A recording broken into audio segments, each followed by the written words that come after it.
Chapter 371. Even when he was asleep, he kept dreaming. In the dream, he regretted that he should not have swapped the two children in the first place. Then, he dreamed that many years later, Xiang Kaiping found out that he had swapped the children. Not only was she unhappy, but she also blamed him. Finally, he dreamed of Li Qianxue. The moment she found out that he had swapped her daughter, she almost went crazy. Then, he woke up from a nightmare of Li Qianxue stabbing him with a knife. After waking up, the overly realistic dream made him have no doubt that one day he would really encounter that kind of thing, that he would really go to that day. Dad, seeing that Su Chenghui was distracted again, Su Peijian was very displeased. Say something. Did you go to the mother and daughter to get even with them? Peijian, don't be stubborn. With that dream, Su Chenghui had decided that he must not let anyone know that the two children had been swapped. Right now, he wanted Su Peijian to stop causing trouble for Su Qingsang. Our company has been working with Hua Jinyao recently. It's better for you not to cause trouble for Su Qingsang. Dad, Su Peijian couldn't believe what she heard. What do you mean? Are you saying that in your heart, the company's business is more important than me? That's not what I mean. Su Chenghui rubbed between his eyebrows. He spoiled this daughter too much. Unknowingly, he spoiled her a little too much. Looking at her, and then at Su Qingsang, he couldn't imagine how Xiang Kaiping would react when she found out about the truth. Peijian, Su Chenghui's voice had a rare trace of fatigue. In my heart, you are the most important. Whether it is the company or Su Qingsang, they can't compare to you. I don't want you to go to Su Qingsang because I don't think it is necessary. Secondly, Su Qingsang is now under Hua Jinyao's protection. If we go against the Hua family, we will not be able to gain any advantage. Are we just going to let go? Su Peijian couldn't take it. Of course not. Su Chenghui got up and walked to Su Peijian. He held her shoulders and said, Peijian, believe me. In this world, it is not about who gets the advantage first who wins. The one who laughs last will be the winner. Su Peijian saw the seriousness in her father's eyes and suddenly nodded. Dad, do you mean that you've already thought of a way to deal with Su Qingsang and her mother? Of course. Su Chenghui skipped over the words mother and daughter and finally stopped regretting his choice. Peijian believes in Dad. You're the one who wins in the end. Okay. Su Peijian was relieved to hear that. I believe you, Dad. Since Su Chenghui had said so, she would wait and see Su Qingsang suffer. As soon as Su Qingsang entered the department, she gave out the gifts for the director and the doctors. In the past few months of her marriage, she would go to Rome City one day and Japan the next. The number of times he took leave was more than the previous few years. In fact, he was quite embarrassed. Fortunately, Zhang Qiubai was a very good person. Qin Xiaoyu was also a very good person. The two chief physicians were nice people, and so were the other doctors and nurses in the department. Su Qingsang got busy after the gift was sent out. At the end of the year, there were more people getting married and giving birth. Su Qingsang, who had rested for a few days, immediately threw herself into work and was very busy. During the time she was in Japan, the obstetrics and gynecology department received several pregnant women who were about to give birth. 2 of them had other diseases that required special attention. Chapter 372. It was already late winter in Lin City, and the temperature was slightly low. There were either patients or doctors and nurses hurrying past the corridor. Compared to them, Li Qianxue was the most eye-catching one. Li Qianxue was wearing a white woolen coat. Her long hair was tied up behind her head. Her makeup was exquisite, and her facial features were bright. She looked to be in her early 30s. Even if she walked quickly, her steps were very elegant.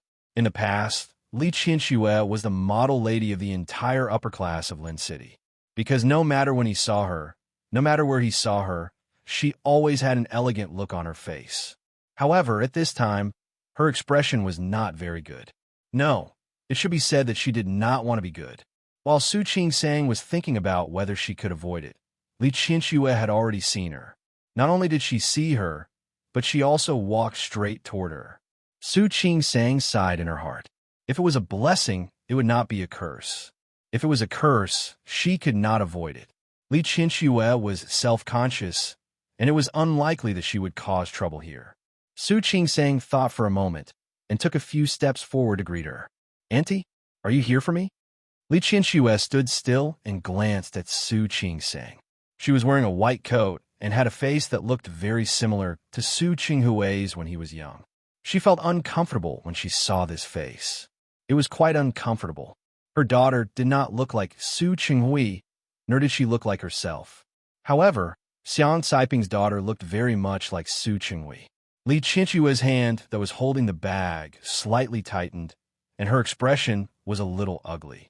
"Auntie, after all, Su Qingsang had lived in the Li family for so many years, so she naturally knew that Li Qinxue did not like her.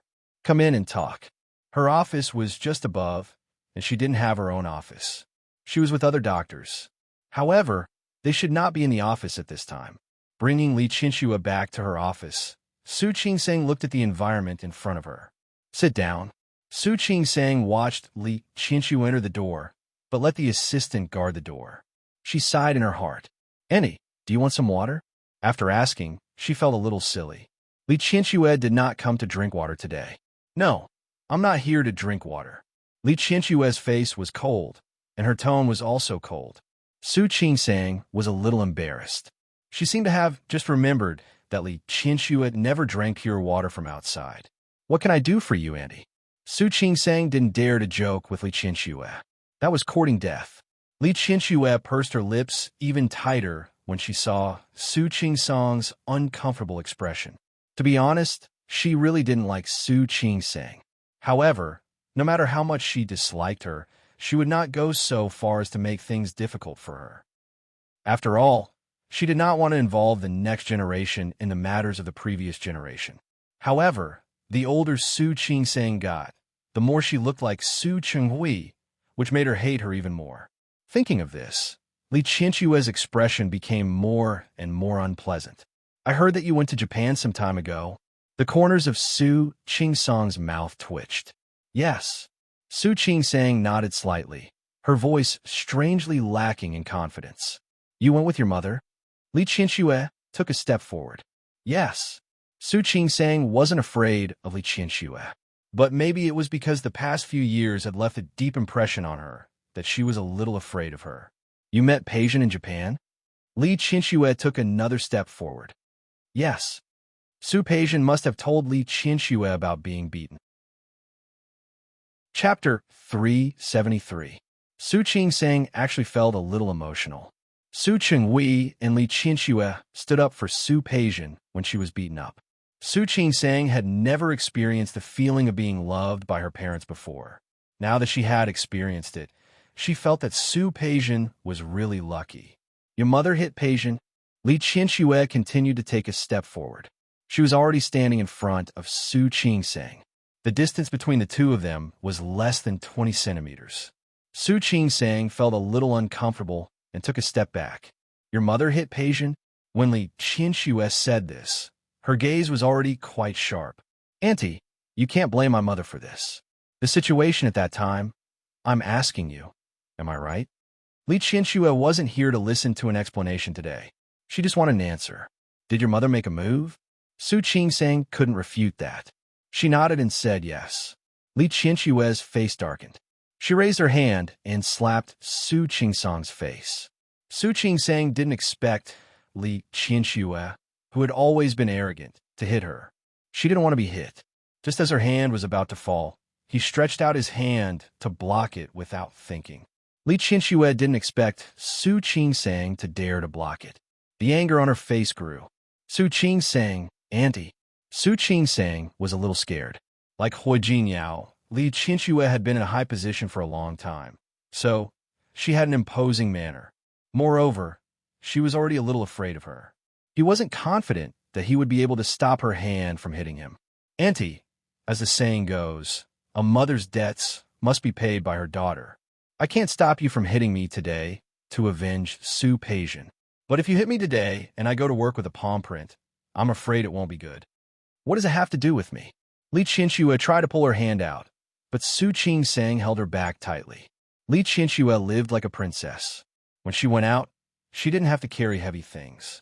She even had someone carry her bag for her. However, Su Qing-sang was a doctor. When she was short of hands, she had to lift the bed, help to send the patients, and perform consecutive operations. How could Li Qianxue defeat her? Su Qing-sang, let go of me. Li Qianxue was determined to teach Su Qing-sang a lesson today. If her mother dared to lay a hand on Su Peijian, then don't blame her for doing the same to Su Qing-sang. Auntie, if I let go, would I let you hit me? Su Qing-sang sighed in her heart. Auntie, please be reasonable. Your mother is the one who did it? You want me to reason with you? Li Qianxue sneered. Su Qing-sang, how shameless do you think you are? Auntie, Su Qing-sang took a deep breath and retorted, I'm not shameless enough. He didn't think much of it. In fact, I can understand why you want to beat me up for Su Peijian. However, Hu Jinyao was very protective. If you slap me today, I don't care. I'll take it. But I can't guarantee that he will do anything. Are you threatening me? It was rare for Li Qianxue to be angered by her. Her tone lost its usual calmness. It doesn't count. I'm just telling you that it won't do you any good. Su Qing-sang saw that Li Qianxue was angry. She let go of her hand, took a step back, and stood further away from Li Qianxue. Annie, Su Peijian only said that my mother hit her. I don't think she said anything nasty, right? Li Qianxue's face was cold. Her hand was hurting from Su Qing-sang's grip just now. She moved her wrist and felt that she couldn't take it anymore. Su Peijian scolded me, and it was very nasty. At that time, my mother was also anxious to stand up for me, so she hit me, just like you did today. My mother hit Su Peijian, and you rushed over to stand up for her. What if you hit me? If I was hit by you, will my mother be anxious to find trouble with Su Peijian again and stand up for me? Ew. Li Qianxue's face became more and more ugly. Auntie, both sides are responsible for this matter. Why don't we each take a step back? You don't care about my mother hitting Su Peijian. I will also hide this matter from my mother. What do you think? What right do you have to negotiate with me? I really don't have the right to negotiate with you. Su Qing-sang nodded, and her voice was much softer than before. I just want to tell you a fact. What you do is not good for you. If you vent your anger on me, my mother will look for you or Su Peijian. You can indeed not be afraid. But in this way, it will increase the chances of my mother appearing in front of my father. I don't think this is what you want to see, right? Li Qianxue was stunned for a moment.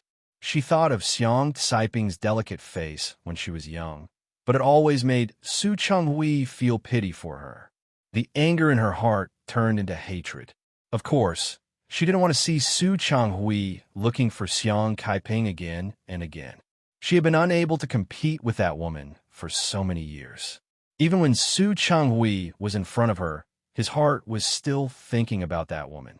Now that that woman was back, Su Chenghui's soul would probably be taken away by Xiang Caiping. Thinking of this, she became more and more angry and hateful. Looking at Su Qing-sang's face, she felt that she was getting more and more annoyed. Su Qing-sang naturally noticed the change in her expression. She knew that something was wrong, but she could only think of a way to continue comforting her. Auntie, in fact, I don't have a grudge against you, and neither does my mother. It wasn't my mother who brought me back to the Su family, but my father. If you want to hate me, you should look for my father, not my mother. Seeing that Li Qianxue's expression didn't change, Su Qing-sang continued, Auntie, what do you think about this? You can forget about this matter and never mention it again. I promise. I will make sure that my mother will never appear in front of my father again. What can you guarantee? It wasn't that Li Qianxue didn't believe Su Qing-sang, but she didn't believe Su Chenghui. If he knew that that woman was back, she was afraid that he wouldn't be able to sit still. Don't think that she didn't know where Su Chenghui went yesterday. Didn't he go to look for Xiang Caiping? He didn't come back for a whole night. Who knew what he did outside? Did he do anything wrong? And that Xiang Caiping hadn't seen Su Chenghui for so long. Now that she saw him again, wasn't it dry wood or fire? Every time Li Qianxue thought of this, she felt that her gums began to hurt. What do you guarantee? What right do you have to guarantee? Su Qing-sang sighed. It was a decision that she had made before, but at this moment, it only strengthened her determination. Annie, you should know that Hu Jinyao is from Rong City. In fact, my mother has been living in Rome City before. In fact, Hu Jiniao has asked me more than once to go to Rome City with him to develop my career, but I was not very willing at that time. Chapter 374. Su Qingsang's tone was quite sincere. She repeatedly promised that she and Xiang Kaiping would stay away from Lin City. Li Qianxue looked at her expression and knew that she was telling the truth. She stood there without moving and stared at Su Qingsang with her sharp, almond-shaped eyes. What she said made some sense, but only to a certain extent. You said that you weren't willing before. Why are you willing now? Do you think that I will believe you after you say that? How do I know that if I let you go now, you won't turn around and find Hu Jiniao or your father to help you? Auntie, if I want to find them, I can find them now. If I don't want to go to Rome City, I can tell you now. You can find out the truth later. After all, you can find out where I am and whether I am in Lin City or not. Isn't that right? Li Qianxue was silent. In fact, she really didn't like Su Qingsang. Her existence was like a thorn, reminding her how Su Changhui became her husband. It constantly reminded her that her man didn't love her, but other women. Closing her eyes, Li Qianxue felt her heart palpitate and her face was a little pale. She was less than 50 years old, but she already liked to reminisce about the past. In her dreams at night, she asked herself over and over again whether she would make the same choice if she could start over again. Unfortunately, there was no answer because time could never be repeated. She didn't speak, and Su Qingsang didn't know what she meant. Was she going to let it go like this? In fact, if Li Qianxue really wanted to hit her today, she wouldn't be surprised. Li Qianxue looked at Su Qingsang. She hated Su Qingsang as much as she loved Su Chenghui. But no matter how much she hated Su Qingsang, she had to admit, for more than 20 years, they had neglected her, but they didn't let her go astray. Not only did she not go astray, professional aside, Li Qianxue was even willing to admit that Su Qingsang was excellent. Although in her heart, there was still a gap between such excellence and her own daughter. After all, Su Peijian had been in the company for a long time and helped her deal with business. There was some silence in the office. Su Qingsang looked at the time. She seemed to have a meeting in the department. Junior sister? There was a knock on the door. Zhuo Hongxin's voice came from outside. Su Qingsang paused for a moment and smiled at Li Qianxue. Auntie, I'll open the door. Li Qianxue stood still, and Su Qingsang ran to open the door. Outside the door, Li Qianxue's assistant still wanted to stop Zhuo Hongxin. It was also because there was an assistant standing there that Zhuo Hongxin, who was originally just passing by, was allowed to come in to take a look. Junior Marshal's sister, are you okay? Zhuo Hongxin looked at the assistant, then at Li Qianxue. He felt that Li Qianxue looked familiar, but he couldn't remember who she was. Your Mr. Zhuo's son? Li Qianxue recognized Zhuo Hongxin immediately. Mr. Zhuo and old Master Li were close friends, and they got along well. When they were free, they would go fishing or play chess together. Yes, Zhuo Hongxin recognized Li Qianxue. So it's Annie Li. Hello, Annie Li. I didn't expect you to be so big already. Li Qianxue looked at him, and then at Su Qingsang. Zhuo Hongxin called Su Qingsang Junior Marshal's sister. Zhuo Hongxin recognized Li Qianxue and knew who she was. He then looked at Su Qingsang. Even if he was worried that she would be taken advantage of, he couldn't say it out loud. Junior Marshal's sister? Didn't you say you had something for me? Something? Su Qingsang was stunned for a moment, then suddenly nodded. Yes. Wait a moment. Su Qingsang bought a lot of gifts when she went to Japan. Other than for the people in the department, she also gave a gift to Zhuo Hongxin. She turned to her desk, opened the drawer, and took out a beautifully wrapped box. Senior Marshal brother, here. I went to Japan a few days ago, and this is a small gift. I hope you don't mind. Why would I mind if it's a gift from you? Zhuo Hongxin took the box from her hand. Even though he knew that Su Qingsang only treated him as a classmate, he was still happy and excited. Thank you. You're too kind. Su Qingsang smiled. Did you come here to get bracelet? Of course not. Zhuo Hongxin thought about the notice from the hospital. I have something else to tell you. What is it? As you know, we have a collaboration with Song City's Central Hospital. They will be conducting some medical research during this period, including topics that you're interested in. I have already recommended you to the hospital. You can go to Song City as an exchange doctor. Really? Su Qing-sang was suddenly excited. When will you be going? How long will you be gone? About half a month. Zhuo Hongcheng glanced at Su Qing-sang as he spoke. Don't rush to decide.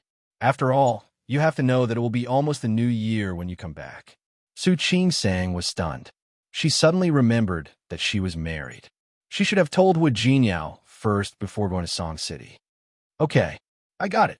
Think about it. If there are no problems, submit your name tomorrow. Ultimately, it depends on your own will. Okay, thank you.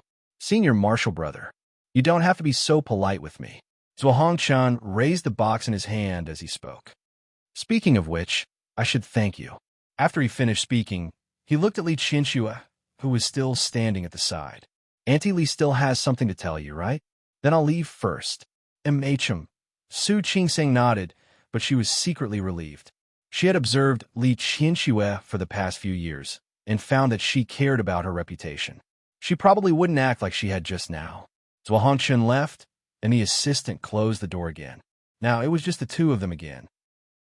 Su Qing-sang sighed in her heart. When she met Li Qianxue's sharp gaze, she really felt that she couldn't stand it anymore. Auntie, don't you have to work today? Li Qianxue glanced at Su Qing-sang coldly, feeling inexplicably annoyed and disgusted. Don't you still have your father in the company? Don't worry, it's just one day away. The Li Corporation won't collapse. Su Qing-sang couldn't respond to this, but she knew that Li Qianxue was obviously still angry. Su Qing-sang sighed in her heart and spoke again. Auntie, I promise that I will bring my mother back to Rome City with Wu Jinyao as soon as possible. Back to Rome City? Li Qianxue snorted coldly. Your senior marshal brother just said that he wants you to go on an exchange program. What? You don't want such an opportunity? Su Qing-sang was speechless for a moment. She suddenly found that she didn't know how to respond to Li Qianxue's provocation. She wasn't that afraid of Su Qinghui, but she was afraid of Li Qianxue. She was always a little afraid of her. Chapter 375. Even so, Su Qing-sang still tried to persuade her. You heard it. It would only take half a month. It just so happens that it's time for the new year. We'll leave at that time. Li Qianxue had already planned to leave. She was indeed a little impulsive today.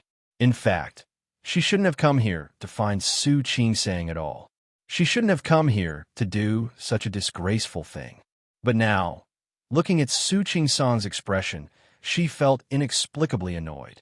Look, you said that you would leave immediately, but now you want to wait for another half a month? Does that mean that after half a month, you can say that you will stay here for the new year? Auntie, I didn't mean that. Then what do you mean?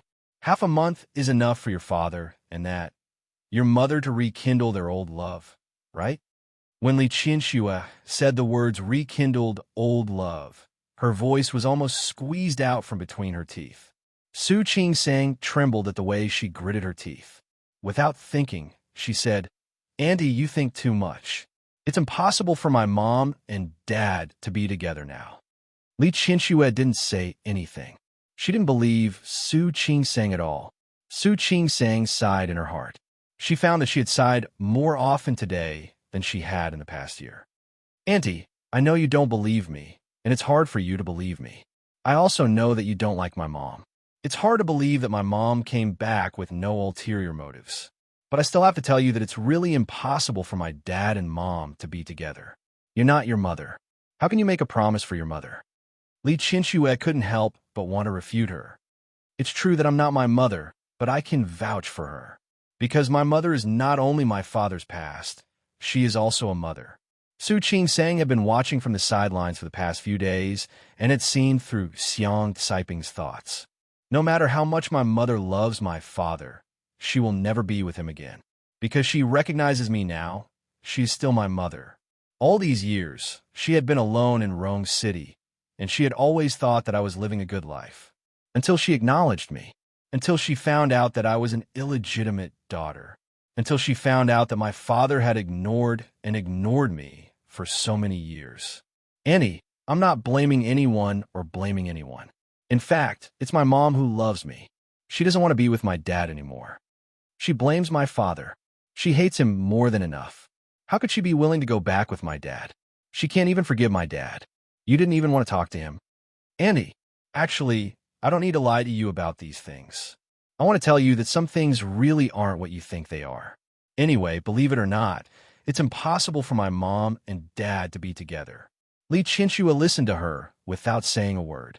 Finally, she sneered. Are you saying that you blame my family for not taking good care of you? Is that why your mother hates us? No wonder he tried to make things difficult for Su Peijian. Auntie, Su Qing-sang felt a little helpless. Her main point wasn't this at all. I just said, I'm not blaming anyone. In fact, I don't blame anyone. If he wanted to blame something, he could only blame fate. If he wanted to blame something, he could only blame heaven's will. Now that she had grown up, she would not pursue the past. What's more, the wife and mistress were incompatible. She didn't want to get involved in the grudges of her previous life.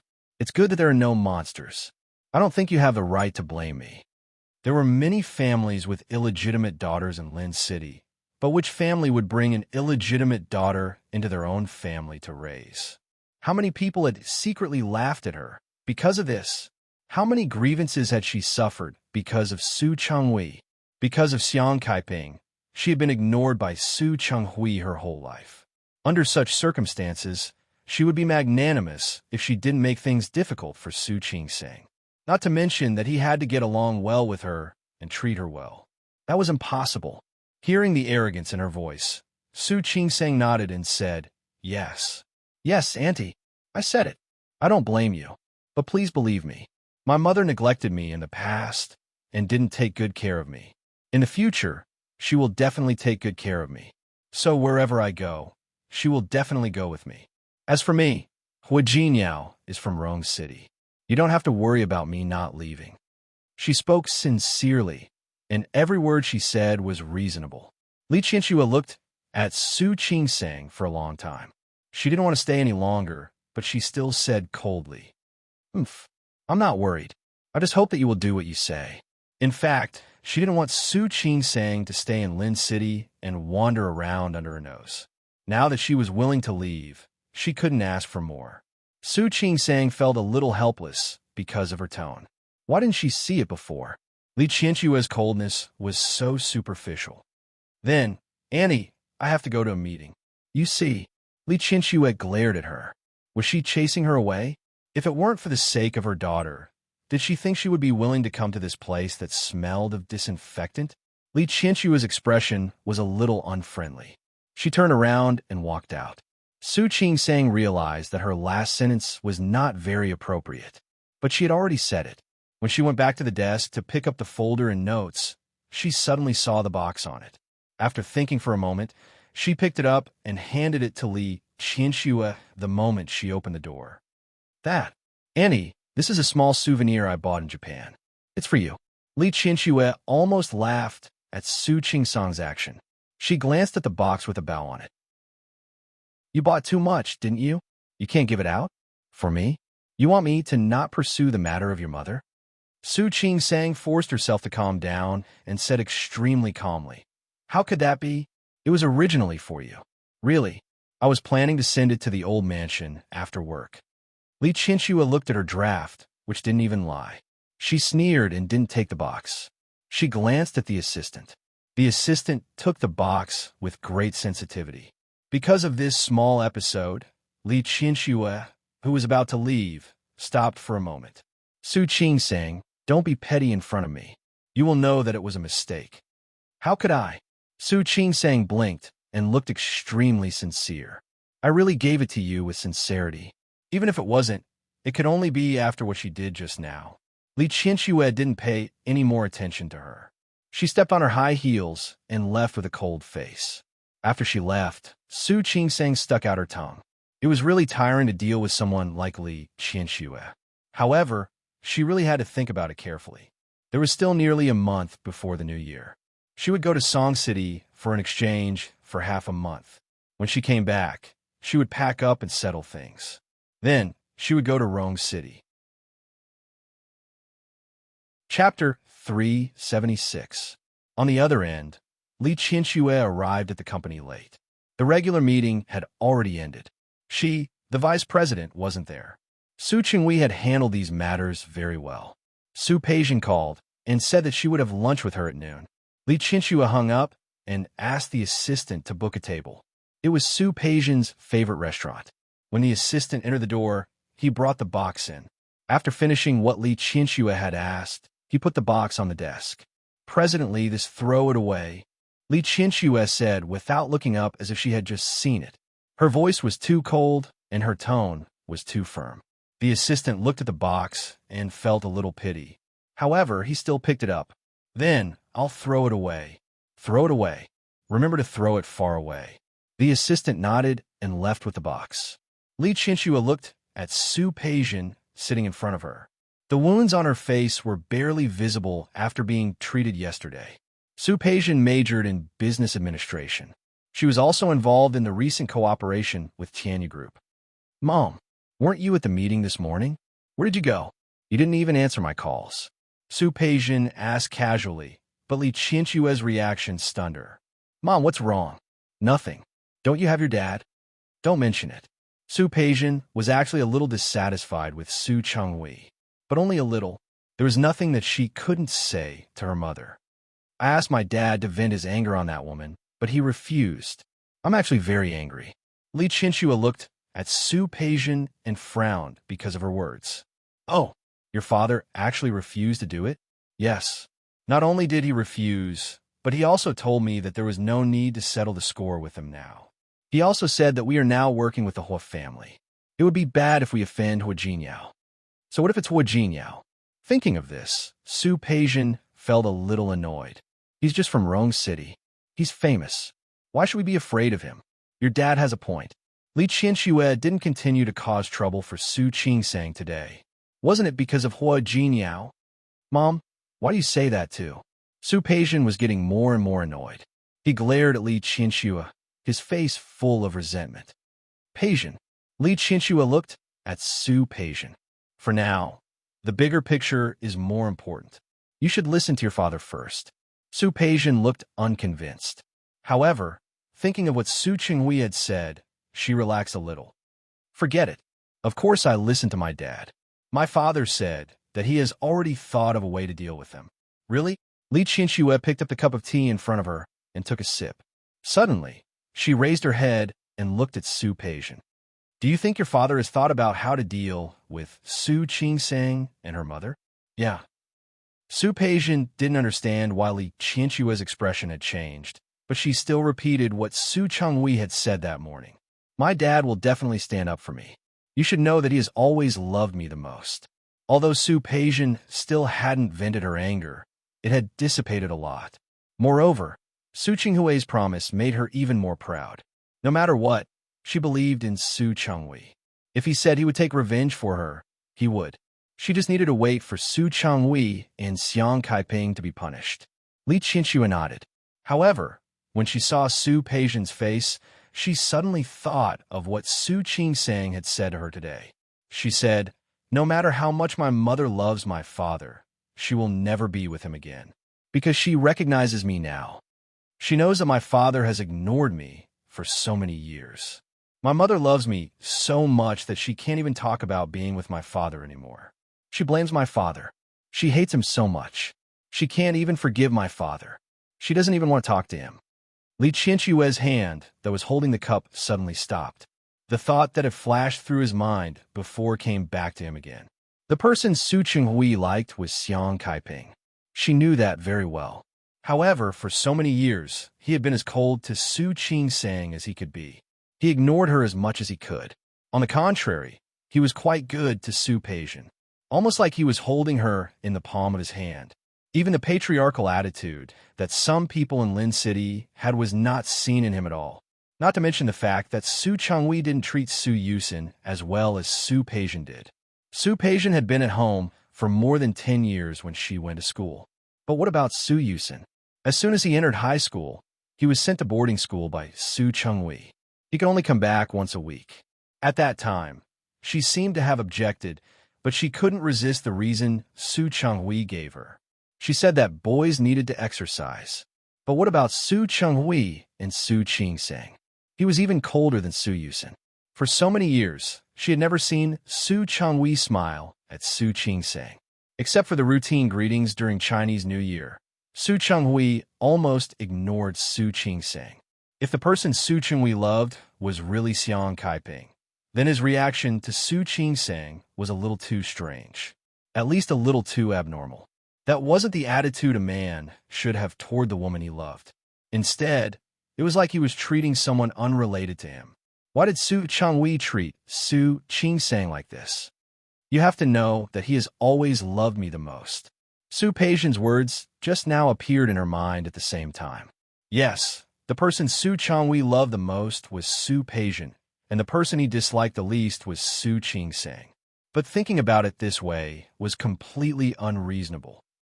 Not only was it unreasonable, but it also made Li Qianxue, who had never seriously thought about this strange situation, more and more suspicious. It was not normal, it was very abnormal. There must be something wrong when things were abnormal. So if Su Chenghui treated Su Qingsang badly and Su Peijian well, then what was normal? Normally, Su Chenghui should be the one who treated Su Peijian well and Su Qingsang well, right? Mom, she didn't speak, so Su Peijian called her. Li Qianxue didn't hear her. She was thinking about her question just now. Just what was wrong with this? She couldn't think of it at the moment, but the words between Su Qingsang and Su Peijian were like a replay, constantly going back and forth in her mind. The strange feeling that something was wrong came again. In a flash, Li Qianxue seemed to think of a key point. She just wanted to figure out that key point. Mom! Su Peijian called out even louder than before. Li Qianxue was shocked. Peijian, Mom, are you okay? When Su Peijian asked, she deliberately waved her hand in front of Li Qianxue. Chapter 377. Her thoughts had been interrupted, and she couldn't continue thinking. Seeing that Su Peijian still wanted to wake her up, Li Qianxue reached out and held her hand. It was rare that her tone was harsher than usual. How old are you? Why are you still so careless? I saw that you were ignoring me. Su Peijian pouted, obviously feeling a little wronged. Mom was thinking about something, and now you've interrupted me. Mom, what are you thinking about? Su Peijian couldn't control her curiosity. Tell me, you. Li Qianxue looked at Su Peijian again and suddenly wanted to compare her with Su Qingsang. Speaking of which, Su Peijian was about the same age as Su Qingsang. Su Peijian was naturally prettier. But in terms of stability, Su Qingsang was much more stable than Su Peijian. She didn't know if it was because she and Su Chenghui had spoiled this child too much. Li Qianxue's heart suddenly felt a little uncomfortable. She had spent so much effort to raise her daughter. In the end, she couldn't compare to Su Qingsang, an illegitimate daughter who grew up freely on her own. Wasn't this a slap to her face? Li Qianxue suddenly sat up straight. She looked at Su Peijian's face and was momentarily lost in thought. So, this was Su Chenghui's revenge? If this was Su Chenghui's revenge, then all his previous actions, those favoritism for Su Peijian and his disregard for Su Qingsang, could be explained. Overpraise? It was the most common method of wealthy families, indulging their children. It made them arrogant and willful. In the end, they even caused a lot of trouble. Was Su Chenghui planning to do that? It was completely possible. Su Chenghui probably wanted to spoil Su Peijian and lead her in a bad direction. However, because there was still her and old Master Li at home, she couldn't let him get what he wanted. Even so, Su Peijian's personality was more arrogant than that of the other rich young ladies in Lin City. Li Qianxue had forgotten that she had wanted to spoil this daughter of hers. She had given birth to a child that she had carried in her womb for 10 months. Naturally, she couldn't pamper him enough. However, now that he had noticed Su Chenghui's actions, he seemed to have figured out what kind of sinister intentions he had. Su Chenghui, so that's what you're planning? What kind of plan was this? Mom, what happened to you? Su Peijian didn't have time to figure out why Li Qianxue had acted strangely just now. However, her expression made her a little worried. Mom, are you really okay? I'm fine. Li Chinchua didn't look well. When she thought of Su Changhui, she naturally thought of what he had done. Li Chinchua felt a fire burning in her heart. She couldn't wait to rush to Su Changhui and argue with him. However, Li Chinchua wasn't such an impulsive person. Moreover, she believed that she had seen through Su Chinghui's sinister intentions. How could she argue with him at this time? Peijin, speaking of which, you're not young anymore. There are some things that I think you should know your limits. Mom, Su Peijin was confused. Just talk about the conflict you had with that woman in Japan last time. I don't believe that you didn't say or do anything. Su Peijin's expression was a little ugly. Mom, why are you talking about me like that? It doesn't matter what I say about you. What matters is that you're mature now and have grown up. You can't deal with your circle of friends and social circles like you deal with business. Take Su Qing-sang as an example. She is indeed someone we should avoid provoking now. Then the next time you see her, just ignore her. Of course, if she takes the initiative to bully you, you can naturally fight back. But if you take the initiative to provoke her, it will be easy for people to talk about you. Do you understand what I mean? Li Chinchua said sincerely. In her heart, she really hoped that her daughter could have a good personality and a good future. The engagement with the Chiu family was no longer valid. If Su Peijin wanted to marry better than the Chiu family, or be similar to the Chiu family, she had to restrain her personality. Mom, so you mean that I should tolerate Su Qing-sang? Let her do what she wants? Why should I? Look at you, you're angry again. I mean, I want you to ignore her. If you ignore her, she won't be able to do anything. Don't you think so? Su Peijin didn't say anything. She looked at Li Chinchua's face. Her words were very similar to Su Qinghui's. She sighed in her heart. Okay, I got it. I'll just stay away from her next time. Is that okay? She knew that her daughter was still not convinced. Li Chinchua didn't say anything else.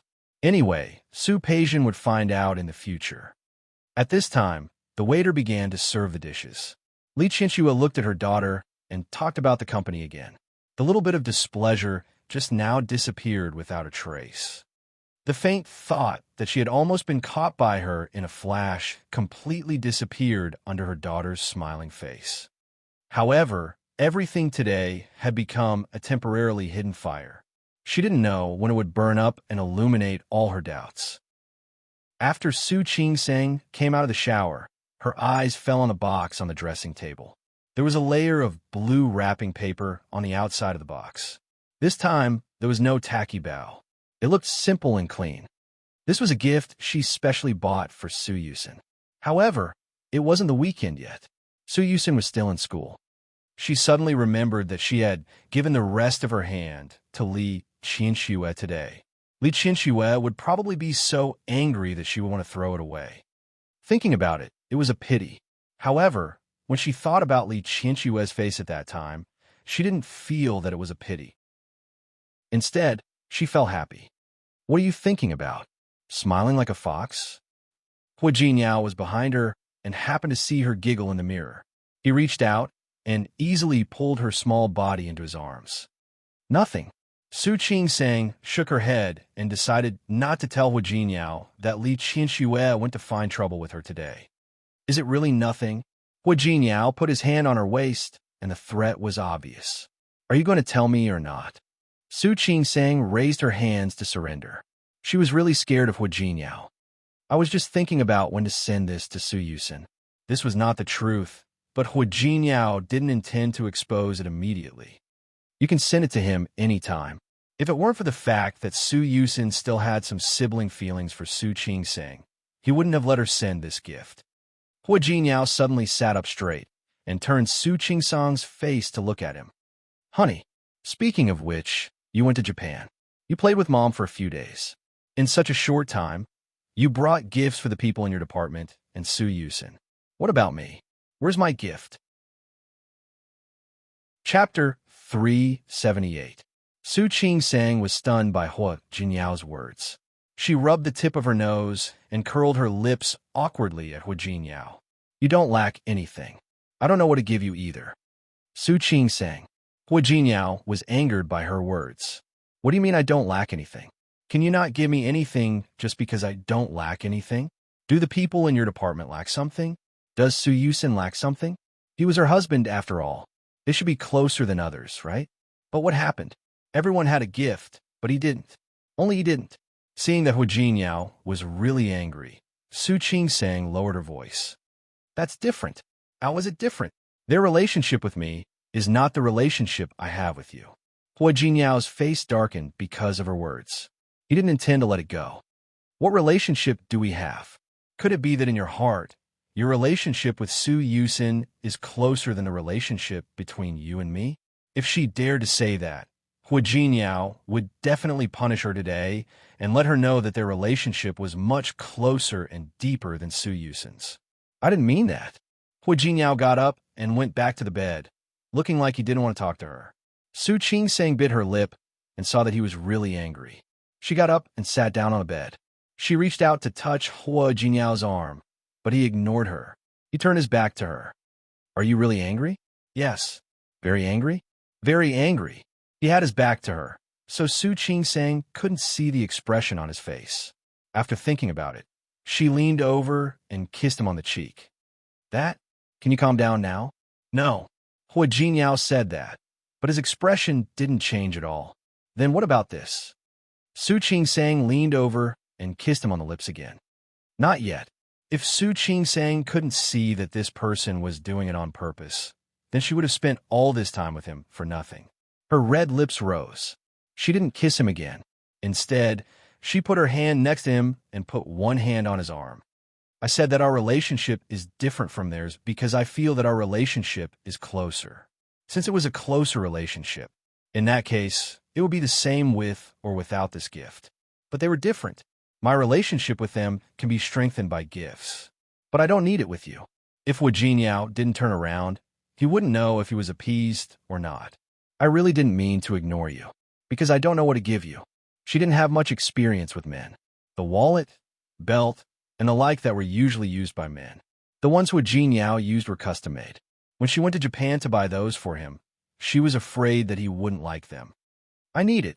I need it very much. Hu Jinyao didn't turn around. As long as it's from you. I want every blade of grass. Can I? Sure. What will you do if I really forget to buy you a present? What can we do? Anyway, I'm very angry now. Very unhappy. Hu Jinyao didn't want to let it go. Su Qingsang looked at his back. She called him again, but he still didn't turn around. Su Qingsang looked down at the bathrobe she was wearing. She had been wearing a bathrobe since she took a shower. However, Hu Jinyao didn't notice that she didn't wear pajamas after taking a shower like before. She gritted her teeth, stood up, and left the bed. Hu Jinyao was angry with her. After coaxing her for so long, why didn't she coax him a little longer? He was angry. He decided to teach Su Qingsang a good lesson later. Let her know what a husband's power was. No, not just a lesson. He wanted, hearing the rustling sound behind him. That woman still didn't know to come over? Hu Jinyao was angry. It was really infuriating to marry such a wooden wife. He sat up and was about to press Su Qingsang under his body to teach her a lesson, but he was shocked by the scene in front of him. Su Qingsang's bathrobe had been taken off by herself. Her clothes were exposed. That was, Hu Jinyao blinked and looked at Su Qingsang's head. She was dressed as a cat girl and had a pair of cat ears on her head. She was obviously not used to this kind of outfit. She was very uncomfortable and didn't know where to put her hands and feet. Actually, I also prepared a gift for you. It was the first time in Su Qingsang's life that she had done such a thing. She was really embarrassed. My gift is myself. Hu Jinyao, who had always been calm and collected, looked at the cute cat ears on Su Qingsang's head and the fluffy cat tail behind her.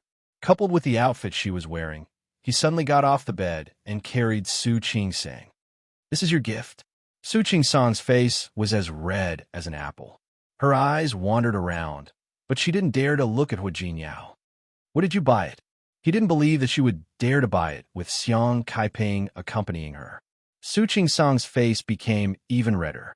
Not only her face, but her whole body was covered with a layer of red.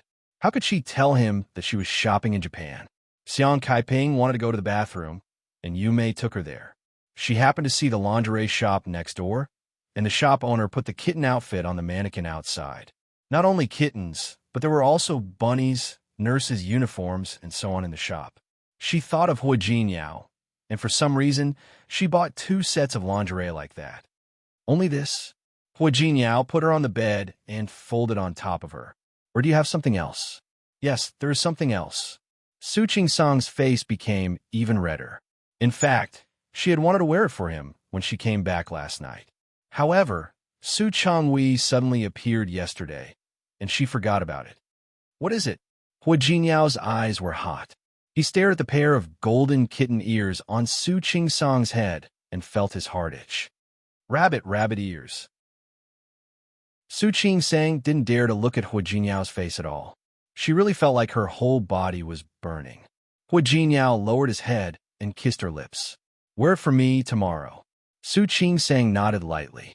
Hua Jinyao was satisfied. He kissed her cheek and moved closer to her ear. I like this gift. I like it very much.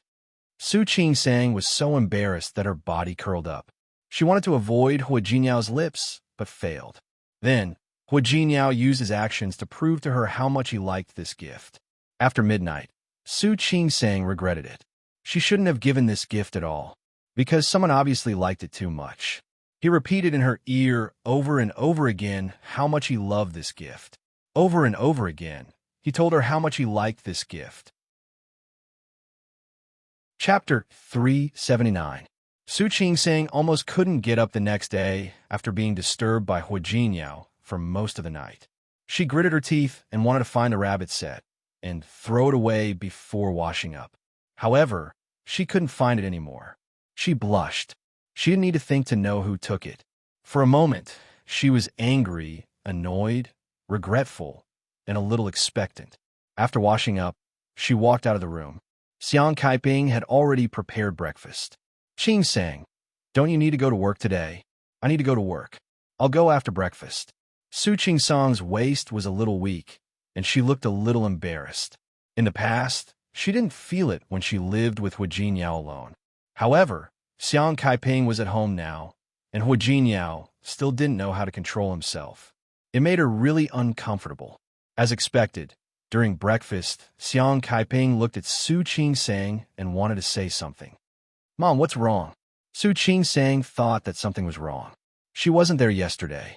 Su Chenghui and Li Qinxue wouldn't come to trouble her again, would they? Su Qing-sang was a little worried. She was afraid that Xiang Kaiping would be at a disadvantage. Qing-sang, don't be angry if I tell you. Xiang Kaiping's words made Su Qing-sang nervous. Li Qinxue didn't teach her a lesson. Did they really come again? I know that you and Jinyao are young couples. It's inevitable that you are a little passionate, but you still have to control yourself. Su Qing-sang blinked. When she realized what Xiang Kaiping said, she was suddenly embarrassed. Mom, don't be angry. I'm not blaming you. I just think that you still have to care about your health. Don't you think so? Xiang Kaiping was an experienced person. She could understand the young people's passion for each other. However, seeing that her daughter's health was obviously not good, she was really worried. Don't think too much. I don't want to interfere with your private affairs. I just think that Jinyao doesn't know how to control himself. She looked at Su Qing-sang's walking posture and knew that she had a hard time yesterday. Her daughter had to go to work today. However, he really didn't know how to feel sorry for her. Mom, Su Qing-sang tried her best to remain calm and tried her best to make her expression look normal. You're only saying this to me, aren't you? I also told Jinyao. Xiang Kaiping was not with Su Qing-sang in the past. She felt sorry for her daughter. Now that he had recognized the daughter, he naturally wanted to pamper her and make up for the lost time. She was happy that Su Qing-sang and Hua Jinyao loved each other so much. But looking at Hua Jinyao's body, and then looking at Su Qing-sang's petite figure, Hua Jinyao's heart skipped a beat. Xiang Kaiping's heart ached for her daughter. Mom, Su Qing-sang was embarrassed. For an elder to say something like this, it was really, you don't have to feel embarrassed. Jinyao knew he was wrong. He promised me. Xiang Kaiping was actually a little embarrassed to say this. He always felt like he was pointing fingers at a young man. But if she didn't say it, she really couldn't help it. All right, Mom, I got it. Su Qing-sang couldn't sit still anymore. She lowered her head and covered up the waves of discomfort by eating. Because of this, Su Qing-sang forgot to tell him her plan. The next day, the people from the administrative office came to ask her about it. So Hong Chun reported her name, and the people from the administrative office asked if she was willing to go to Song City Central Hospital to participate in the exchange program. Of course, Su Qing-sang was willing. She had been studying cervical cancer recently, and there was a doctor in Song City who was very experienced in this area. The departure time was 3 days later. Su Qing-sang only remembered that she seemed to have forgotten to tell Hu Jinyao about it. Was this considered acting first and reporting later? Su Qing-sang finally remembered to mention it when they were having dinner that night. I'll go for the exchange program for half a month. There is a Professor Wu in Song City, and I have always wanted to learn from her. Hu Jinyao and Xiang Kaiping looked at each other. Both of them were a little surprised by Su Qing-sang's decision. Qing-sang, I don't object to the exchange program, but why do we have to go to a place so far away from Song City? Song City was in another province, very far from Lin City. Although it was as developed as Lin City, it was still not as comfortable as being at home. Xiang Kaiping and her daughter had just gotten to know each other. She really couldn't bear to be separated for half a month.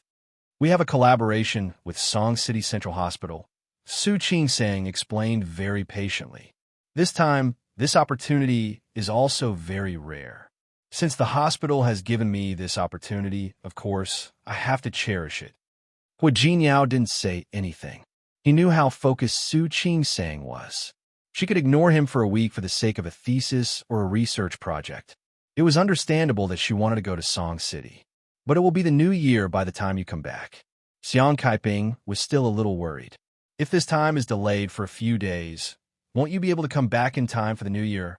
Mom, what are you thinking about? Su Qing-sang wanted to laugh, but also felt a little sad. Mom, we said half a month, so it will be half a month. I will definitely come back in half a month.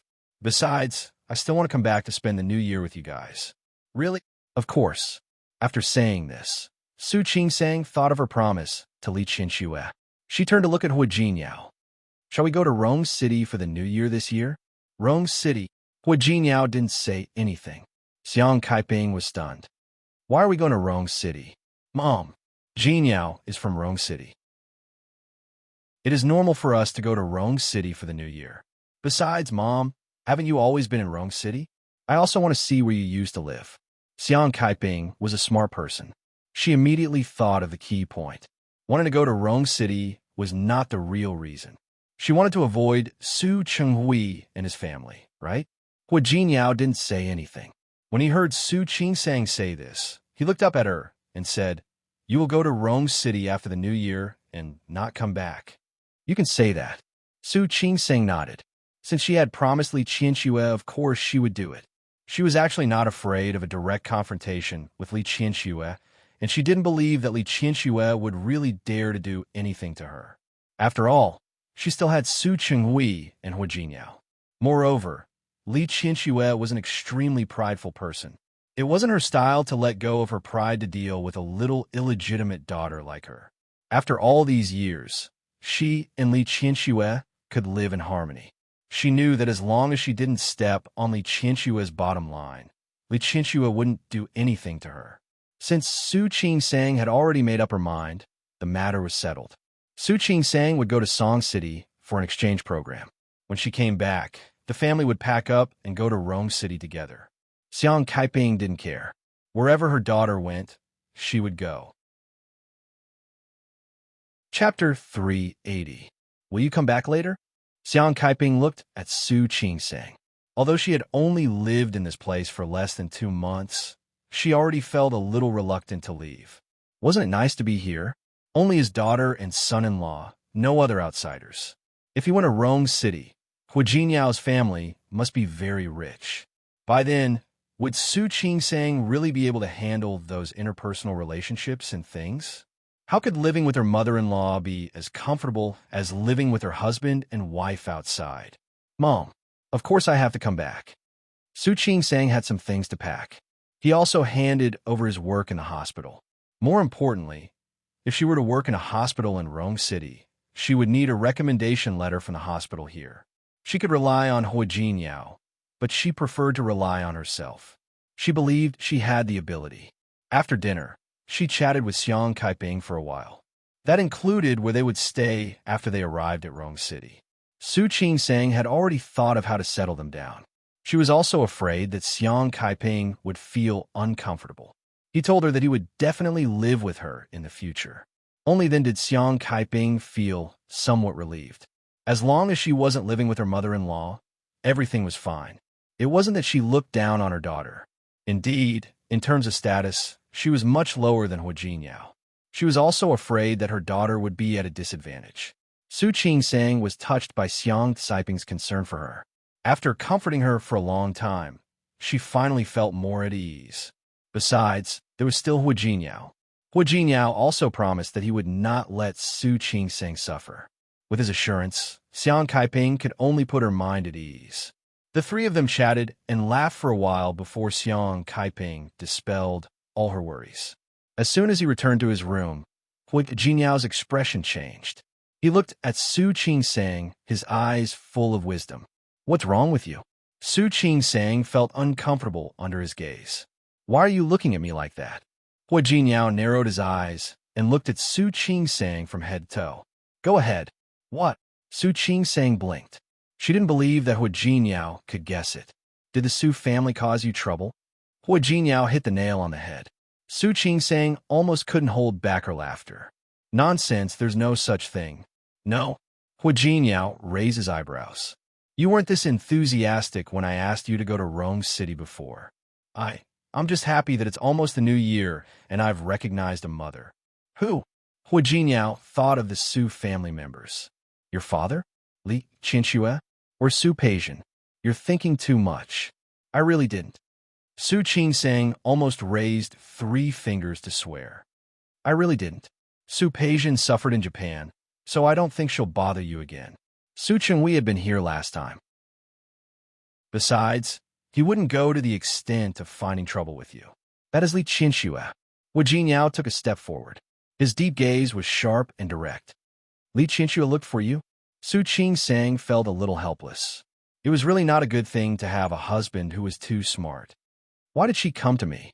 Even if she didn't come to find me, I would still go to Rome City. It really is her. Hu Jinyao had already gotten her answer. He looked Su Qingsang up and down. "Did she do it?" "No." Su Qingsang quickly denied it. "I really didn't. Why would a person like her hit me?" "She didn't hit you?" Hu Jinyao didn't believe it. "No. Why would she look for you? You can't hide the fact that your mother is back. But I don't think your father would tell her. Even if she wanted to look for someone, she would look for your mother. Why did she look for you?" Su Qingsang began to feel a headache. "Hu Jinyao, you actually don't have to be so smart." Hu Jinyao narrowed his eyes. "If you don't tell me, I'll ask our mother directly." "Don't. I'm really scared of you." Su Qingsang avoided the topic and didn't say that Li Qianxue hit her. She only said that she did come to find trouble with her, but there were many people in the hospital, and she promised her that she would go to Rome City in the future. "That's right. You see, I decided to go to Rome City. Didn't we agree before? I just went a little earlier." As Su Qingsang spoke, she held Hu Jinyao's hand. "Don't be angry. She didn't do anything to me. As for taking my mother to Rome City, even if she didn't say it, I would think so. After all, if my mother stayed in Lin City, she would run into my father's family." Hu Jinyao wasn't angry. He stared at the guilty look on her face. "You haven't told me why Li Qianxue came to look for you." Su Qingsang's eyes looked around, but she didn't look at Hu Jinyao. She didn't need to tell Hu Jinyao about the conflict with Su Peijian in Japan. Who knows? Maybe she knows that my mother is back. "Wife."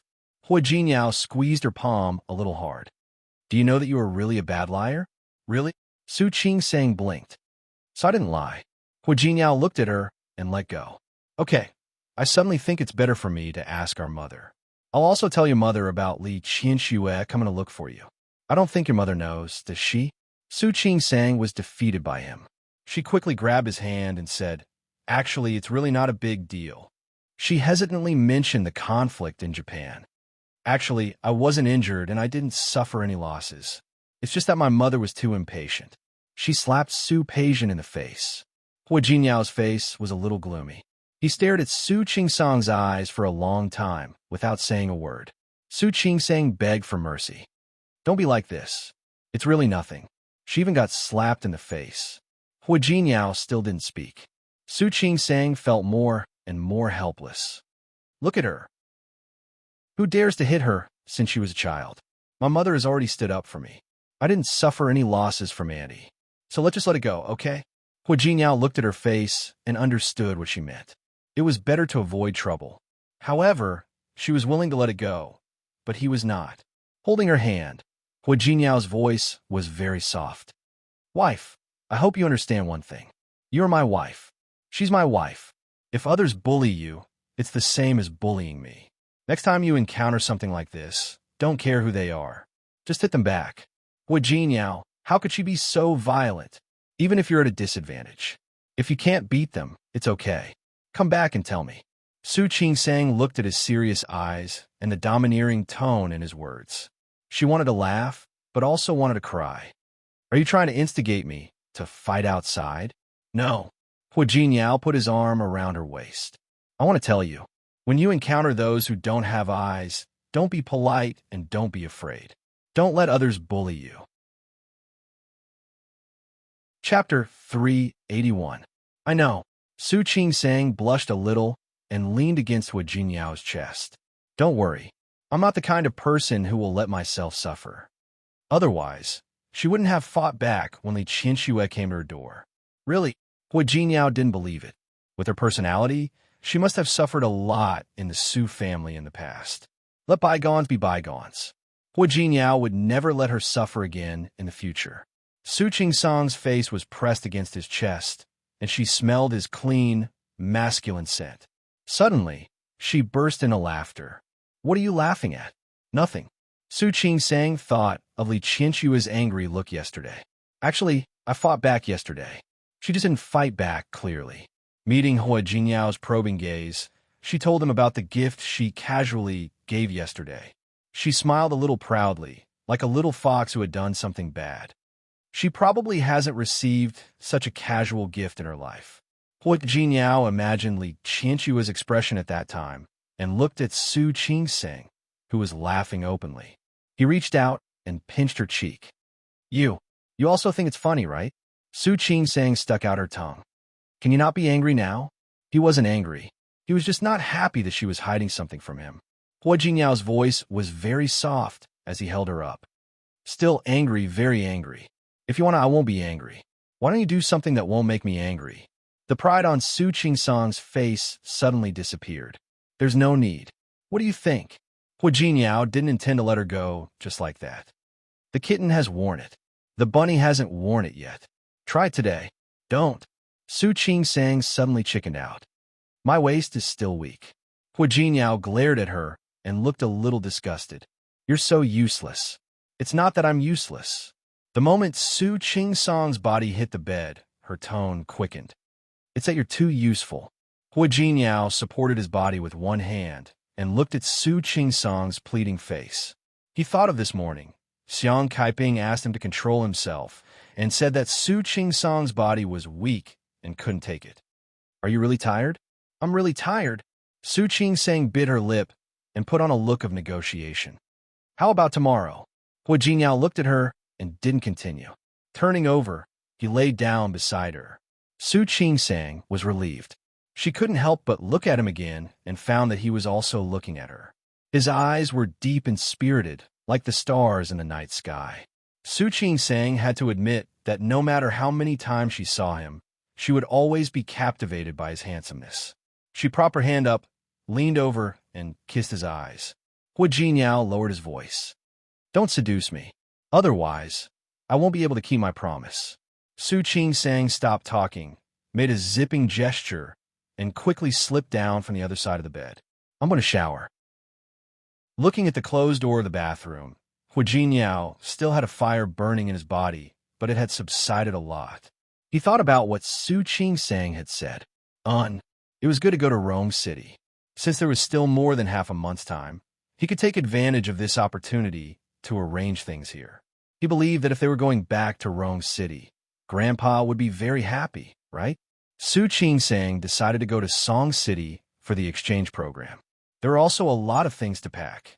The hospital let them go home one day in advance to pack their things. The plane to Song City was at 10 o'clock the next morning. They could go to the airport by themselves or go to the hospital. The hospital car would take them there. Su Qing-sang was gone for half a month. Hua Jinyao, who had considerately let her rest for the night yesterday, didn't intend to endure it anymore today. He only let Su Qing-sang go after torturing her for a long time. The next day, Su Qing-sang couldn't open her eyes. It was Hua Jinyao who carried her. He knew that he had gone a little overboard yesterday. He carried her into the bathroom and helped her to wash up. Xiang Kaiping stood in the living room and watched Su Qing-sang walk out with her suitcase in her hand. She wanted to say something, but stopped. If Su Qing-sang wasn't going for the exchange program, she would have followed her. "Mom, I'm leaving. Did you bring enough clothes? Did you bring everything? How's the weather over there? Did you put an umbrella in your bag? What if it snows?" "Mom." Su Qing-sang put her hand on her forehead. "I brought enough. Song City is hotter than Lin City. I brought my umbrella. It won't snow over there. Don't worry." That's good, that's good." Xiang Kaiping was still worried. "Take good care of yourself when you get there. Don't be too busy. No matter how hard I work, my health is more important." For so many years, Su Qing-sang had always been alone, whether she was studying or going out. After marrying Hua Jinyao, he had become a person who did more than he said. This was the first time someone had nagged her about what she should pay attention to when she went out. She couldn't help but give Xiang Kaiping a hug. "I'm not a kid anymore. Don't worry. I will take good care of myself." That's good. That's good." Xiang Kaiping repeated this sentence over and over again. He felt conflicted and gratified at the same time. Su Qing-sang knew that if she wasn't at home, Xiang Kaiping's imagination would run wild. It was better to find something for her to do. "Mom, didn't you say you knew how to make bacon and sausages? I think the weather in Lin City is quite good these days. If you have nothing to do, why don't you make something delicious? When I come back." Okay. Xiang Kaiping seemed to be suddenly energized. "I know how to make bacon and sausages. I even know how to make beef jerky. If you like it, I'll make more." That's great." Su Qing-sang blinked at Hua Jinyao as she spoke. "Jinyao likes it very much too. Thank you. It's not hard at all." Xiang Kaiping wanted to do something for her daughter. How could she feel that it was hard? After sending Su Qing-sang off, she began to think about what ingredients she wanted to buy. Speaking of which, she hadn't done it for many years. She was a little worried that she couldn't do it. Hua Jinyao helped Su Qing-sang carry her luggage into the car and close the door for her. Before starting the car, he glanced at her. "You asked so much in one go. Aren't you afraid that your mother will tire herself out? Don't worry. She can't stay idle. I've already calculated everything. When I come back, she'll be almost done." Hua Jinyao smiled and reached out to rub the top of her head. "You, right? What do you mean by my mother? Isn't my mother your mother? Besides, my mother is tired. Don't you know how to remind her when you're home?" Su Qing-sang blinked at him with obvious dissatisfaction in her eyes. Chapter 382. That's more like it. Su Qing-sang smiled. When she smiled, the corners of her eyes were tinged with joy. Her facial features, which could only be considered beautiful, were particularly dazzling at this time. Hua Jinyao leaned over and kissed her on the cheek. "Remember to miss me." Su Qing-sang blinked and said, "We'll see. I miss you whenever I have time. If I don't have time, I won't think about it." Hua Jinyao stepped on the accelerator, glanced at her, and said calmly, "Don't worry. I have a way to make you miss me every day." Su Qing-sang snorted with a look of disbelief. However, he couldn't hide the smile on his face. The winter sun outside the car window was just right. She stretched out her hand and watched as the light shone on her hand, dyeing it with a layer of gold. This kind of life was really good and blissful.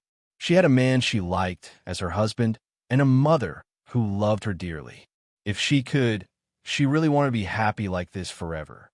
She thought, "I should be happy forever, right?" Su Qing-sang didn't know until she got on the plane. Other than her, Zhou Hongshun was also among the doctors participating in the exchange. When she got on the plane and saw Zhou Hongshun, Her first reaction was to thank Hua Jinyao for not knowing. Her second reaction was, would Hua Jinyao be angry if he found out? It couldn't be, right? Even if he wanted to be angry. She's on the plane. That was it. Junior sister, you've come? When Zhuo Hongchun saw Su Qingsang, he stood up and extended his hand to her. Come, I'll help you put your luggage on it. Thank you. Senior brother Zhuo. You're welcome. Zhuo Hongchun was a man, so he easily picked up Su Qingsang's luggage and put it on the floor. Did you not rest well? The moment Su Qingsang sat down, she realized that not only was Zhuo Hongchun there, but the two of them were sitting together. Was this really not arranged by Zhuo Hongchun? As if sensing her confusion, Zhuo Hongchun took the initiative to explain, when I found out about the exchange program, the first thing I did was to inform the administration and recommend you. Maybe it's because of this that our positions are together. It's okay. Su Qingsang waved her hand. It's okay to sit together. I happen to have a question to ask you. You're being too polite by saying that you're asking for advice. If you have any questions, just ask. Thank you, senior brother. Su Qingsang sat down. The rest of the journey became a medical exchange with Zhuo Hongchun. As for the fact that Zhuo Hongchun was going to the exchange program with her, there was no need to tell Hua Jinyao. Thinking of a certain someone's jealousy, the corners of Su Qingsang's mouth turned up, and she smiled happily. Zhuo Hongchun had just returned from the bathroom and saw the smile on Su Qingsang's face. It was a smile that only appeared when he thought of his lover or lover. His expression darkened as he sighed in his heart. Sure enough, he was late, and Su Qingsang should be living a happy life, right? Xiang Kaiping had been busy ever since her daughter left. The sweater is almost finished. There were still 2 more sleeves to go. She wanted to finish it before her daughter came back. My daughter wants to eat sausages, bacon, and beef jerky. That was not difficult. The weather in Lin City was good these days. She had already decided the sausage first. Hua Jinyao noticed that Xiang Kaiping seemed to be more energetic every day since she had something to do. The little impact caused by Su Qinghui's appearance seemed to have disappeared. He could not help but feel that no one knew their mother better than their daughter. Su Qingsang and Xiang Kaiping had been mother and daughter for less than 2 months, but the mother-daughter relationship was already very deep. With the heart to busy herself for her daughter, he did not have to worry about Xiang Kaiping being bored. When he told Su Qingsang about this, she was half guilty and half touched. She really just said it casually, but Xiang Kaiping's positive attitude made her a little speechless. She secretly decided that when she returned to Lin City, she would treat Xiang Kaiping better. She had to treat her better. Xiang Kaiping treated Su Qingsang well, not because she wanted her to return the favor. She wanted to make up for the motherly love that had been missing for so many years. For the next week or so, Xiang Kaiping cured sausages, bacon, and beef jerky, which were the special New Year products of Lin City. She also helped Su Qingsang knit the remaining 2 sleeves of the sweater.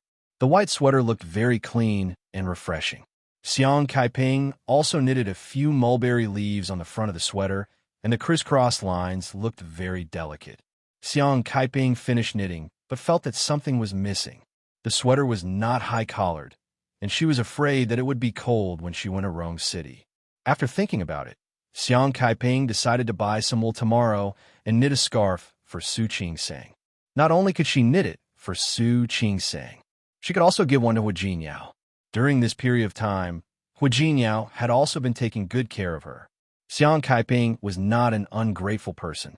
Hua Jinyao was very good to Su Qingsang, and he was also very good to her. She now not only treated Su Qingsang as her daughter, but also Hua Jinyao as her son-in-law. Knitting a scarf was easier, so she did it immediately. Xiang Kaiping went out early the next day. She went to buy wool. Lin City had changed a lot in more than 20 years. If Su Qingsang had not taken her to many places before, Xiang Kaiping might not have been able to recognize it. Xiang Kaiping planned to go home after buying the wool. When she passed by a very famous shopping mall in Lin City, she suddenly stopped in her tracks. She saw a rather luxurious jade shop next to the mall, and there was an exhibition in the window of the shop. It was a jade Buddha. Men wore guanyin, and women wore Buddha. He recalled that his daughter was always in contact with patients and pregnant women in the hospital every day. He also had to run here and there to communicate with them. She wanted to buy this jade Buddha as a gift for her daughter. He entered the room. The shop was very big, and all the jade ornaments were arranged into several counters according to their types. There were jade bracelets, jade pendants, and jade ornaments. Xiang Kaiping glanced at it and walked directly to the counter where the jade pendant was sold. She asked the shop assistant to show her the jade Buddha. The shop assistant glanced at the clothes Xiang Kaiping was wearing and hesitated for a few seconds.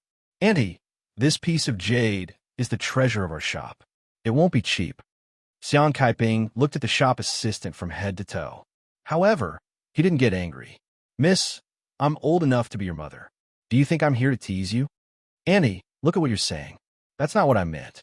The shop assistant was a little embarrassed by Xiang Kaiping's words.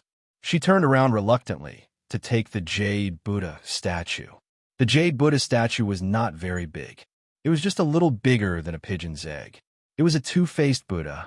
The Maitreya Bodhisattva's big belly could accommodate. This jade Buddha statue was indeed very good, both in terms of the carving skills and the quality of the jade.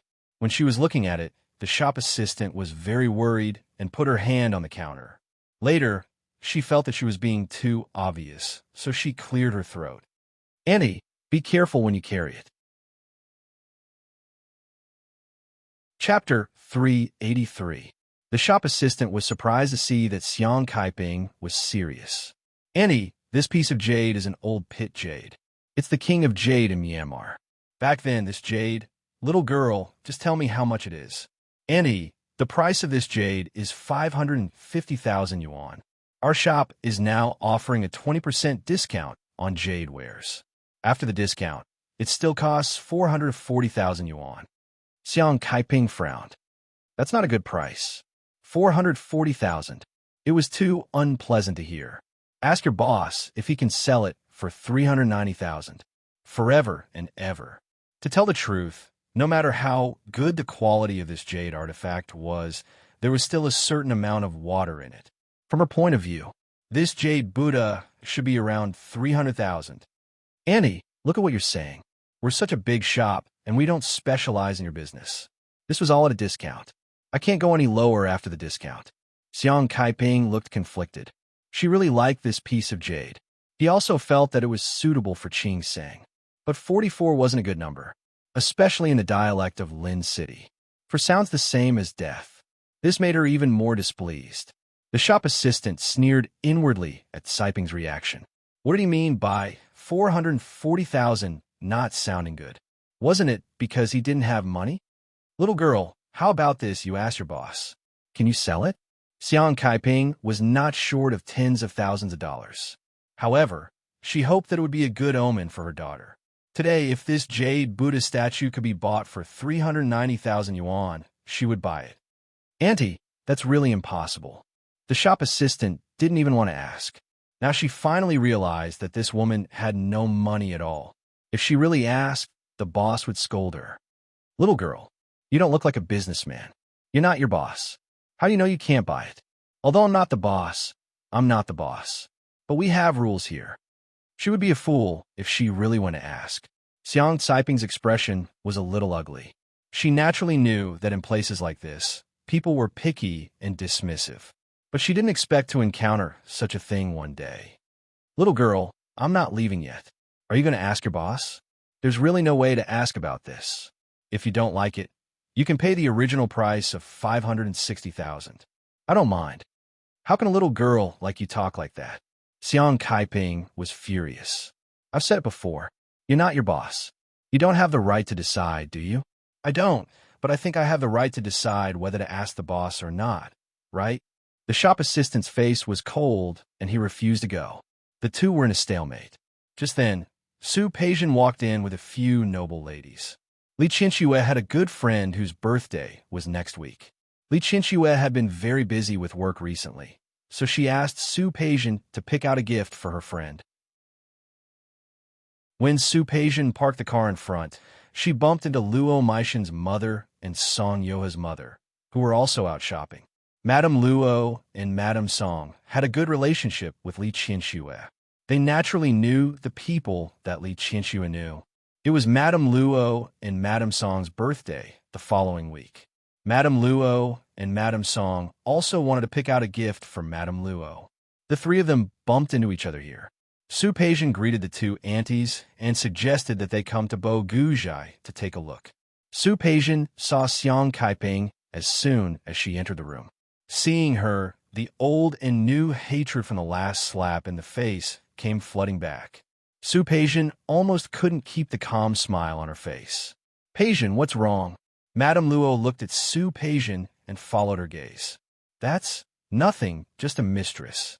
She said the last sentence so softly that the other two didn't hear it clearly. Su Peijian was a regular customer of Bo Guzhai. Not only her, but Madame Luo and Madame Song also came often. A shop assistant who already knew them quickly came up to them when she saw the three of them. Miss Su, Madame Luo, Madame Song. Their attitude toward Xiang Kaiping was completely different. The shop assistant smiled like a flower when she saw them. "May I know what you are here to see today?" Su Peijian wasn't in a hurry to choose something. Instead, she looked in Xiang Kaiping's direction. "What's going on over there?" "That." The shop assistant had heard it just now. Hearing Su Peijian's question, she told her what happened in a low voice. She obviously has no money, but she likes to pretend to have money. She's already paid more than 300,000 yuan, and she's reluctant to leave tens of thousands behind. She even wants us to call her boss. Don't you think that's infuriating? The shop assistant spoke softly. After all, even if Xiang Kaiping couldn't afford it, they couldn't openly offend a customer. Su Peijian snorted when she heard that, a hint of mockery appearing on her face. Madame Song and Madame Luo weren't interested in this matter and were about to choose a gift. Su Peijian turned to look at the two madams. "Auntie Song, Auntie Luo, I know this customer who can't afford it. Since she can't afford the tens of thousands, why don't I help her out?" When she said this, there was a flash of malice in her eyes. Madame Luo and Madame Song didn't see it, but since Su Peijian said she knew the customer, they let her be. "Peijian, why don't you go first? We'll wait for you here. Auntie, you two can accompany me." Su Peijian hooked her arm around Madame Luo's. "I'm just a little girl. I'm afraid that the auntie will be embarrassed and reject my good intentions." This, Madame Luo and Madame Song looked at each other and didn't object. Not to mention that the Su family was the most famous family in Lin City. Just based on their relationship with Li Qianxue, they had no reason not to help her. Just like that, the two of them followed Su Peijian to Xiang Kaiping's side. Xiang Kaiping didn't have to buy this piece of jade. However, the shop assistant's attitude annoyed her. She had to see the owner of the jade today. "Miss, when you're doing business, everyone is a customer. Since you're not the owner, how can you make decisions for your boss? This piece of jade is of good quality, but 300,000 is good enough. I'm offering 390,000 just to get a good start. If you really want to do business, go and ask your boss now. Can you sell it?" "Auntie, I've already said we can't sell it." "Oh, Auntie, why? Are you buying jade?" Su Peijian had seen enough. She took a few steps forward and stood next to Xiang Kaiping. She obviously didn't like Xiang Kaiping, but she still called her affectionately. It was as if they knew each other very well. What's going on?"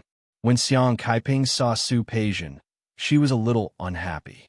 She took a step back, and her attitude was defensive and distant. "Miss Su, this has nothing to do with you. Please step aside." Chapter 384. While speaking, Su Peijian glanced at the shop assistant. "Didn't you hear? Ask your boss to come here." "Miss Su?" The shop assistant treated Su Peijian with a completely different attitude. She bowed and said awkwardly, "I'll go get him now." She didn't have to give face to Xiang Kaiping, who was obviously poor, but she had to give face to Su Peijian. Yes, in business, harmony makes money. Even if we can't afford it, there will be unreasonable people. We have to be nice. Don't you think so?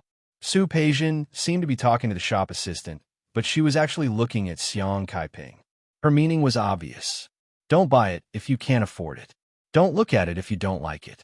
Xiang Kaiping frowned. She really didn't like Su Peijian. Not only did she dislike her, but she also hated the girl when she thought of how Su Peijian had bullied Su Qingsang all these years. Miss Su, this has nothing to do with you. It has nothing to do with me, but Su Qingsang and I are sisters. I should care about her mother, don't you think? Care? Was she here to watch the show? Xiang Kaiping didn't believe that Su Peijian would be so kind. Annie, actually, if you really can't afford it, it's okay. I'll buy it for you. After all, I don't care about a few 100,000 yuan. Su Peijian said it casually, as if a few 100,000 yuan was just a few dozen yuan. Xiang Kaiping didn't like Su Peijian's attitude. In fact, she didn't understand. How could a gentleman like Su Changhui have a daughter like that? No need. I can afford it. Really? Su Peijian didn't believe it.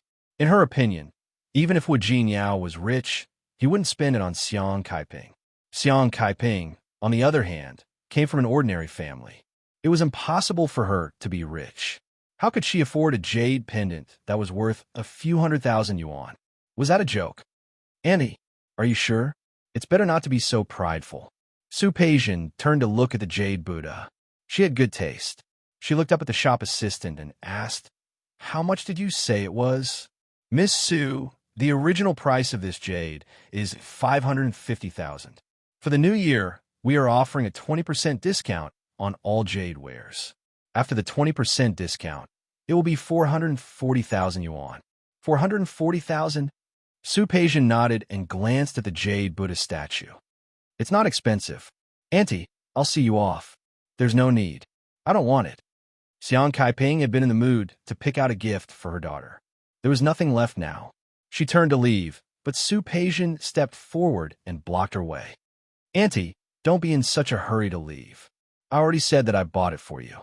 Why are you leaving? Get out of my way. Xiang Kaiping looked at Su Peijian. Her expression had already darkened. Take a look. As Su Peijian spoke, she glanced at Madame Luo and Madame Song. I'm doing this out of kindness. Look, this gift can't even be given away. Don't you think it's strange? If Madame Luo and Madame Song still couldn't tell that Su Peijian and Xiang Kaiping weren't on good terms, they would have lived for so many years in vain. Madame Luo rolled her eyes and stepped forward to stand next to Xiang Kaiping. Madame, Peijian is a good girl.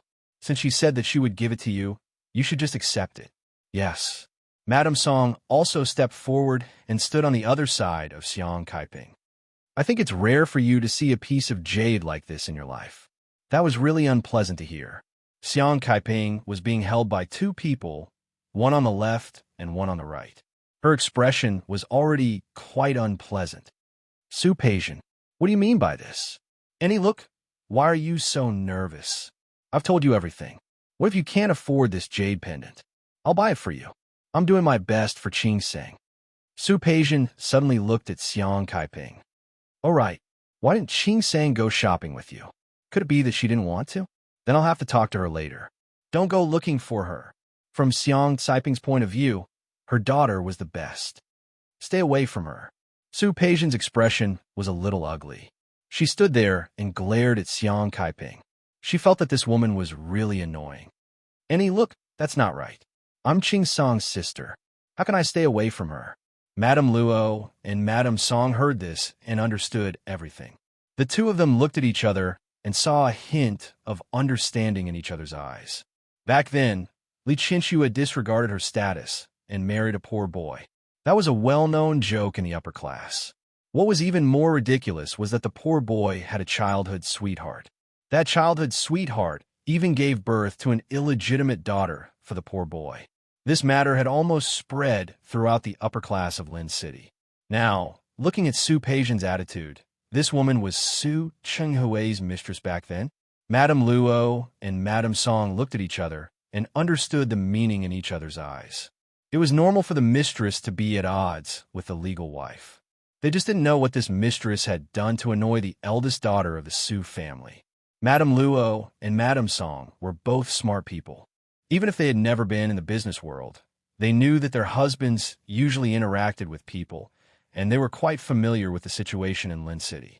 Since Su Peijian wanted to vent her anger, they naturally had to help her vent her anger. On the other end, Xiang Kaiping heard Su Peijian's words.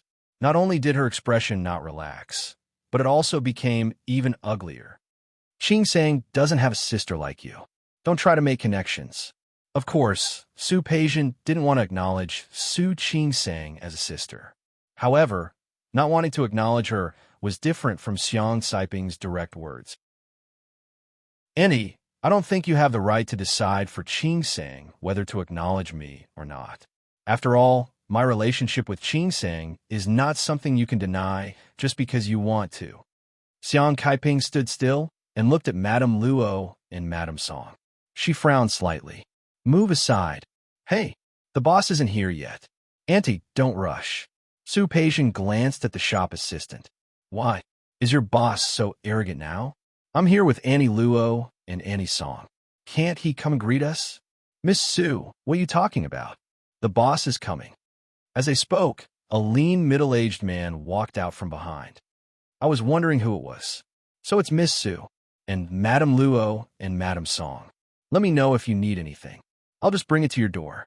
The boss had been in the jade business in Lin City for a long time and was quite familiar with Su Chenghui.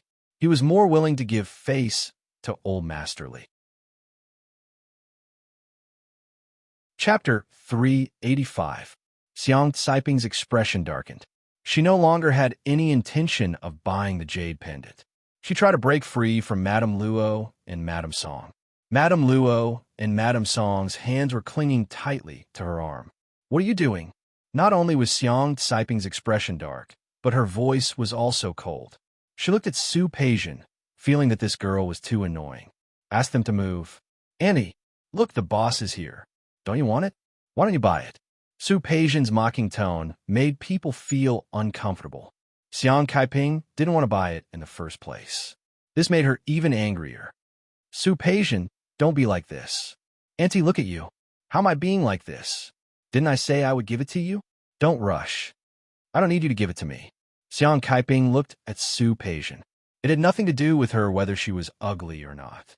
However, Su Chenghui had been such a gentleman when he was young, and now he had a daughter like this.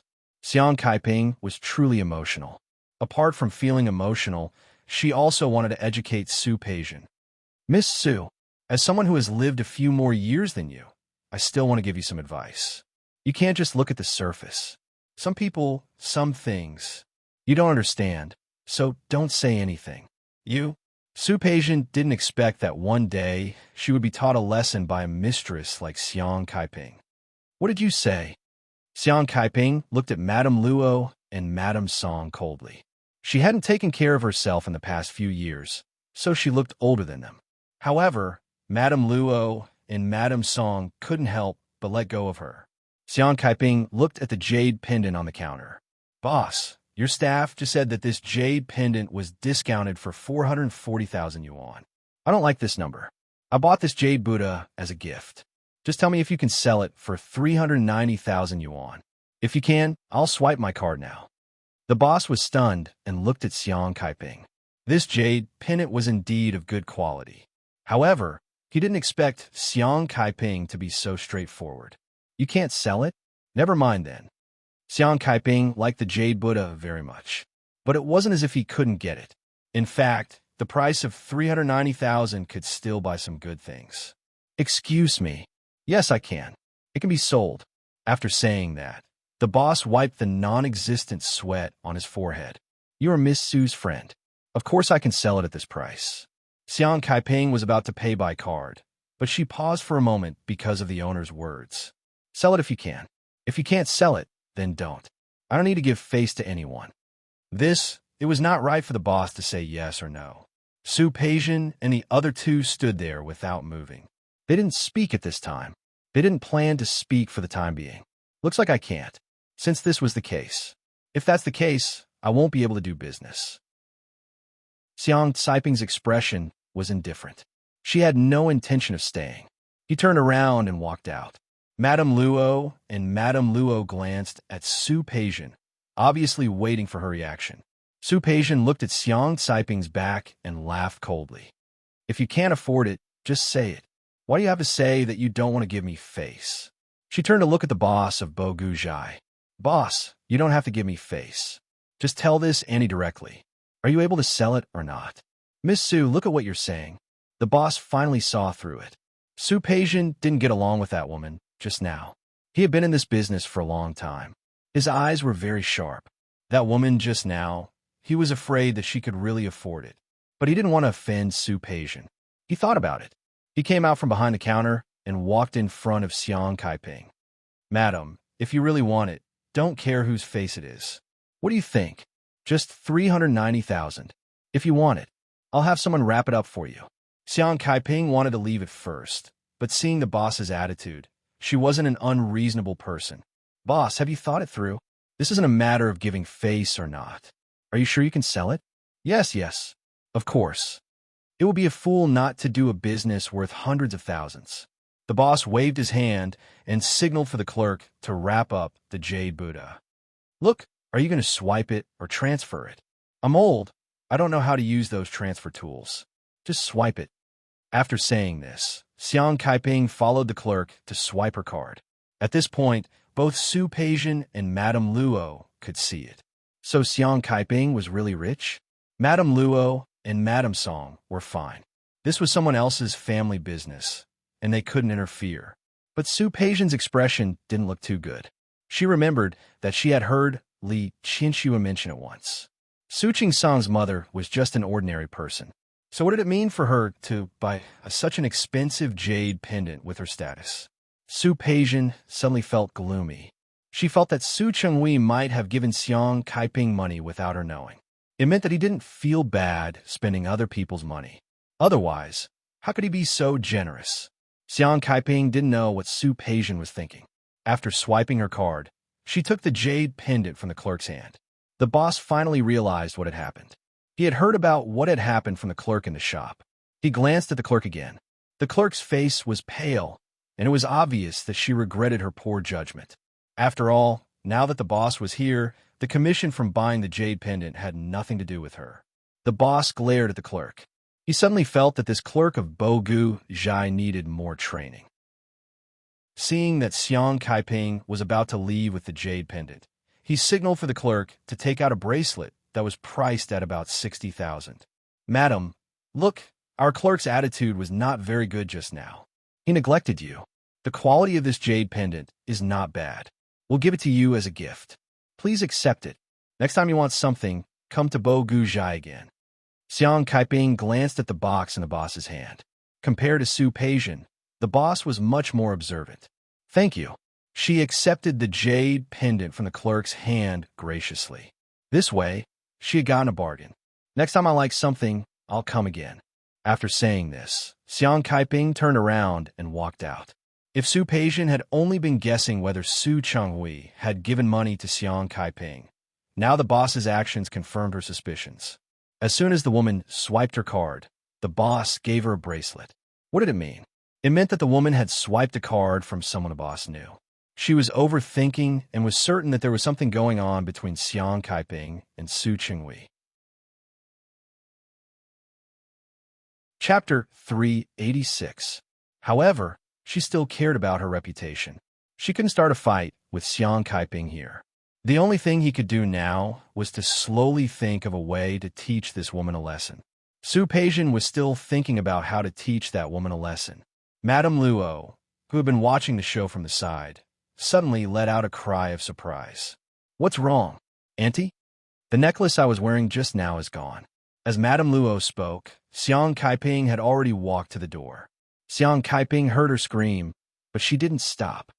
Wasn't your necklace here just now? Mrs. Song quickly said. I saw it just now. Yes. Where's my necklace? Madame Luo's face was full of anxiety. She lowered her head and looked around, but she couldn't find it. Look again. Wasn't this necklace given to you by your old Luo? How about millions? That's right. Madame Luo panicked. She searched her body a few times and even her pockets, but there was nothing. She panicked and said without thinking, Did you see me wearing it just now? Did he enter the store? I didn't even notice. Could have fallen in the car. Sue Paisian looked at the anxious look on Madame Luo's face. From the corner of her eye, she saw that Xiang Kaiping had already walked out of Bogu Zhai. She suddenly used an extremely soft voice and spoke carelessly. "Auntie, you were standing with that lady just now. Did you accidentally fall on her?" Su Peijian said that she accidentally dropped it there, but the hidden meaning in her words was that Xiang Kaiping had taken it. The boss of Bo Guzhai watched this sudden turn of events without saying a word. The grudges between these people were not something a jade shop owner like him could interfere with. Madame Song seemed to have been reminded of something. Ah, that's right. She was standing so close just now. Who knows if she accidentally dropped it into her bag. Xiang Kaiping was carrying a huge bag. The label of a well-known wool brand was very eye-catching. Su Peijian didn't say anything else after that. Madame Luo and Madame Song went out together, blocking Xiang Caiping's way. Xiang Caiping's mood had been affected by the appearance of Su Peijian and the others. But now, he had bought the jade pendant that he wanted to give to his daughter. She was in a good mood. There was a subway station nearby, but she wanted to take a taxi back. Anyway, it's not far. However, before she could reach the taxi, her path was blocked by someone. "Let me have a look at your bag." Madame Luo spoke rather rudely. Xiang Kaiping frowned, clutched the two bags in her hands tightly, and took a step back. "What do you mean? What do you mean?" Madame Luo's necklace was her favorite necklace. Her husband had given it to her on her birthday. Now that she saw Xiang Kaiping carrying the bag, she couldn't help but wonder if she had dropped it. "I lost my necklace. I suspect it fell into your bag. Bring it over and let me check it." Just now, Madame Luo and Madame Song had each grabbed her hand and refused to let her go. Xiang Kaiping was already quite unhappy. That would be even more outrageous for these two. Was he implying that she had taken something? Xiang Caiping's face darkened. She looked very gloomy. "Get out of my way. I won't have what you want in this bag. If you don't let me see it, then you have a guilty conscience." Seeing her like this, Madame Luo felt that she was even more suspicious. "Don't think that you are rich just because you bought a jade pendant and spent hundreds of thousands. Let me tell you, my necklace is worth millions. If you're smart, hurry up and take it out.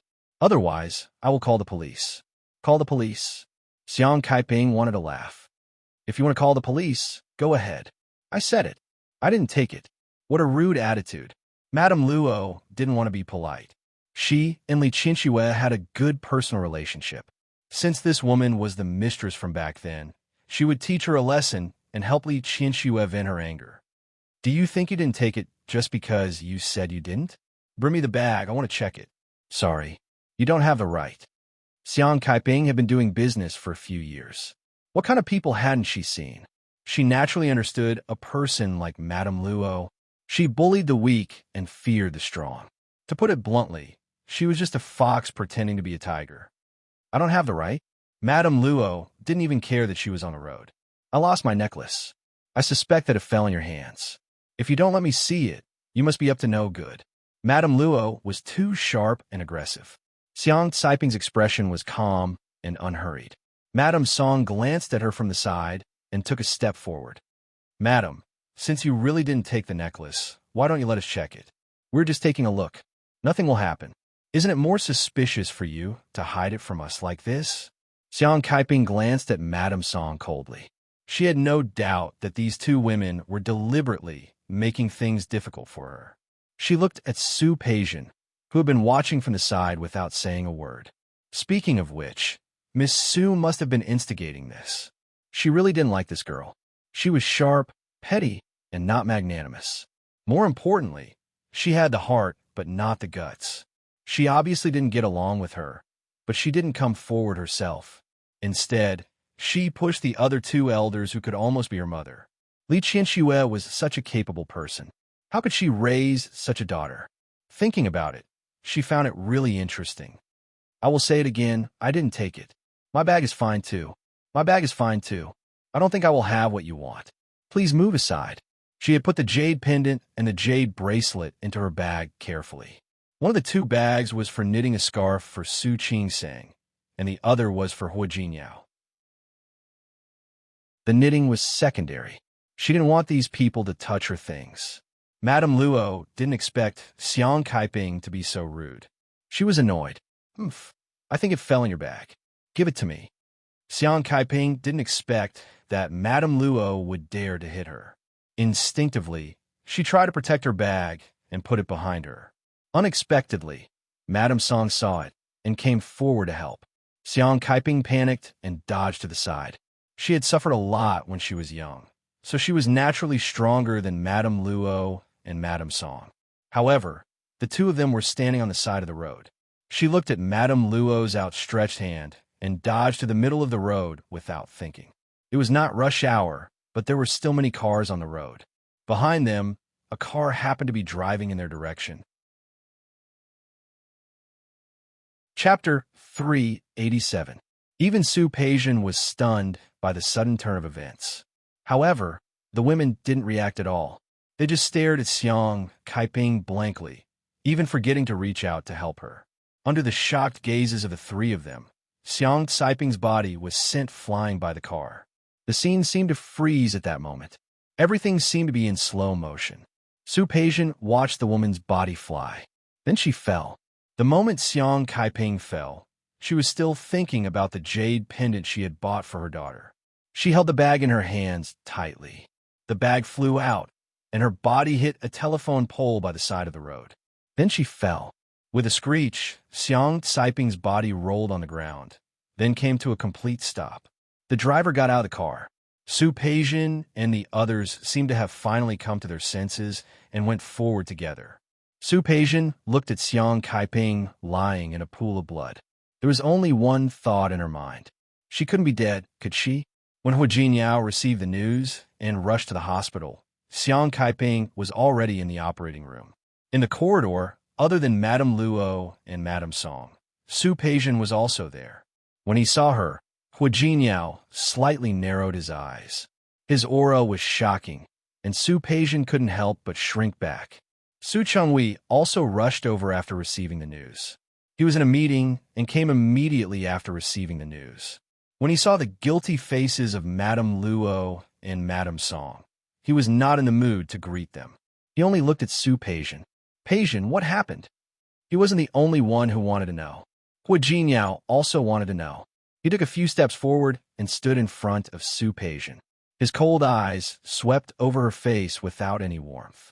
I don't know either. Su Peijian was a little spoiled and a little willful. She had never taken anyone's life. Now that Xiang Kaiping had been hit by a car and her life was uncertain, she began to feel afraid. Dad, I really don't know. Enough. Su Chenghui's expression was a little ugly.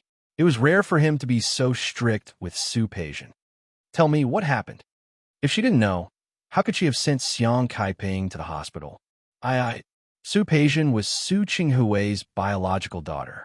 If she was so frightened, Madame Luo and Madame Song were even more afraid to speak. Hu Jinyao took a step forward and stood beside Su Chenghui. He stared at Su Peijian's face with sharp eyes. Miss Su, I suggest that you speak clearly. After all, there are surveillance cameras at the place where you just had a car accident. I just need to look at the surveillance, and I can see everything. Su Peijian was even more afraid now. She swallowed and looked at her father and Hu Jinyao's gloomy faces. She told them what had happened in a very low voice. Of course, she simplified some things as much as possible. But how smart was Hu Jinyao? Just by listening to a few words, one could deduce half of the cause and effect. Stop talking about him. Even Su Chenghui could tell. Based on what happened today, it was obvious that Su Peijian wanted to make life difficult for Xiang Kaiping. Madame Luo and Madame Song were merely her helpers. After listening to the scene of Xiang Kaiping being hit by the car, Hu Jinyao was stunned. Su Chenghui couldn't take it anymore. He raised his hand and slapped Su Peijian's face. Su Peijian was stunned by the loud and heavy slap. Her face quickly swelled up. She covered her face and didn't dare to come back to her senses for a long time. Dad, you hit me? Yes, I hit you. Su Chenghui was very angry.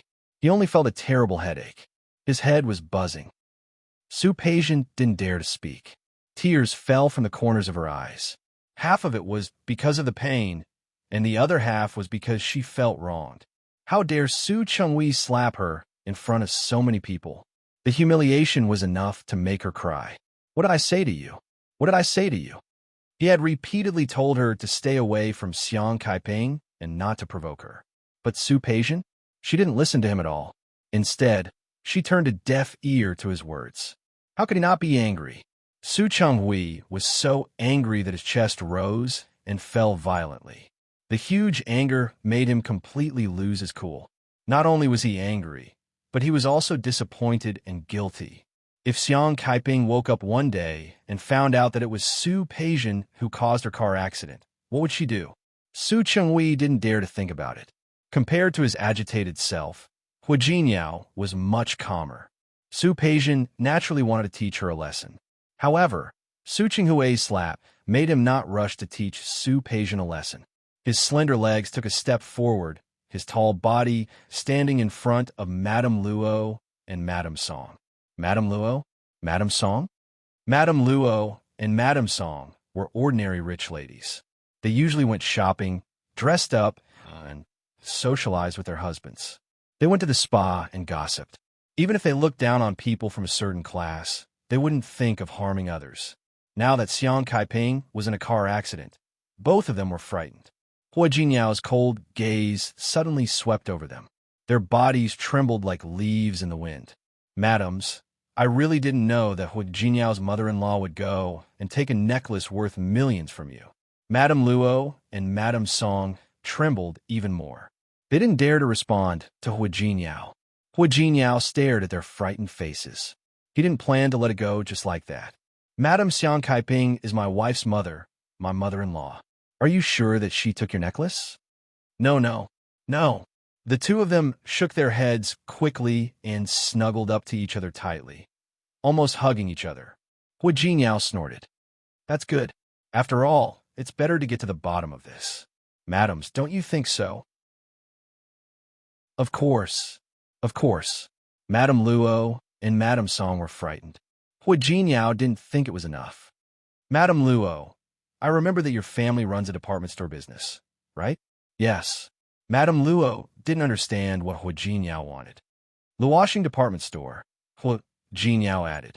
Madame Luo's face turned even paler. Madame Song's family runs a retail and electronics business? Hu Jinyao had seen them at the party.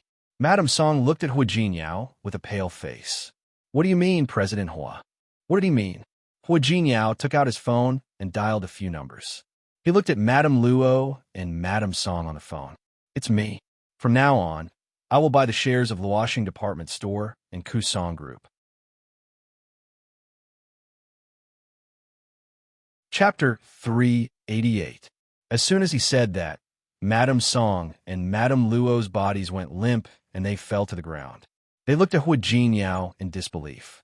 Madame Luo took a long time to gather her courage. Hua, President Hua, you can't do this. If that person and her family knew about this, her good days would come to an end. She was really nervous, so nervous that her voice began to tremble. There's nothing I can't do. Hu Jinyao hung up the phone, his expression extremely cold. He looked down at the two of them, his eyes emotionless. Everyone has to bear the consequences of their actions. You're not children anymore, are you? Big drops of sweat rolled down Madame Song's forehead.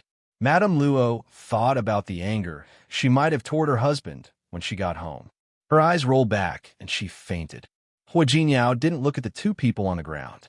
He went straight to Su Peijian, who was still crying and had a pale face. He glanced at Su Peijian's face. The others had already packed up. She was the only one left now. Su Peijian had heard what Hu Jinyao said. She couldn't believe that Hu Jinyao would really do that, just because of a small dispute. What about me? Hu Jinyao was patient with Su Qingsang, but it didn't mean that he was patient with others. Su Chenghui frowned. Under Hu Jinyao's dark gaze, he discreetly stepped in front of Su Peijian. Jinyao, if there's anything, wait for Kaiping to come out. Hu Jinyao curled his lips slightly and looked at Su Chenghui mockingly. Dad, are you saying that I should just let it go? I've already hit her. When Su Chenghui said this, he didn't sound very confident. Hu Jinyao smiled, but the smile didn't reach his eyes at all. If Su Qingsang were here, she would know how rare it was to see Hu Jinyao, who was always smiling in front of her. Dad, what I mean is He raised his hand and casually pointed in Su Peijian's direction. She caused Su Qingsang's mother to get into a car accident, and you think that a slap is enough? Su Peijian's body trembled at the meaning of his words. She instinctively stood beside Su Chenghui. Even though she had just been slapped by Su Chenghui, Su Chenghui didn't make her feel as scared as Hu Jinyao. Su Chenghui naturally felt his daughter's fear. He took a few steps to the side, half blocking Su Peijian's body. Jinyao, that's not what I meant. I mean, there's nothing more important than Kaiping right now. Xiang Kaiping was still in the emergency room. Even if Hu Jinyao wanted to punish Su Peijian, he would have to wait until she woke up. That's not a conflict. Hu Jinyao raised his chin, and his eyes were sharp. The surgery won't end so soon anyway. I just happen to have time to settle the accounts. Jinyao, I'm afraid Qingsang won't agree with your decision, right? Qingsang is not here now. Why? Can't I make the decision for you? That's not what I mean. What do you mean, Dad? Hu Jinyao took a step forward and stood in front of Su Chenghui. Su Chenghui was not short. He was 8 meters tall. However, in front of Hu Jinyao, who was 8 meters tall, he was still a little less imposing.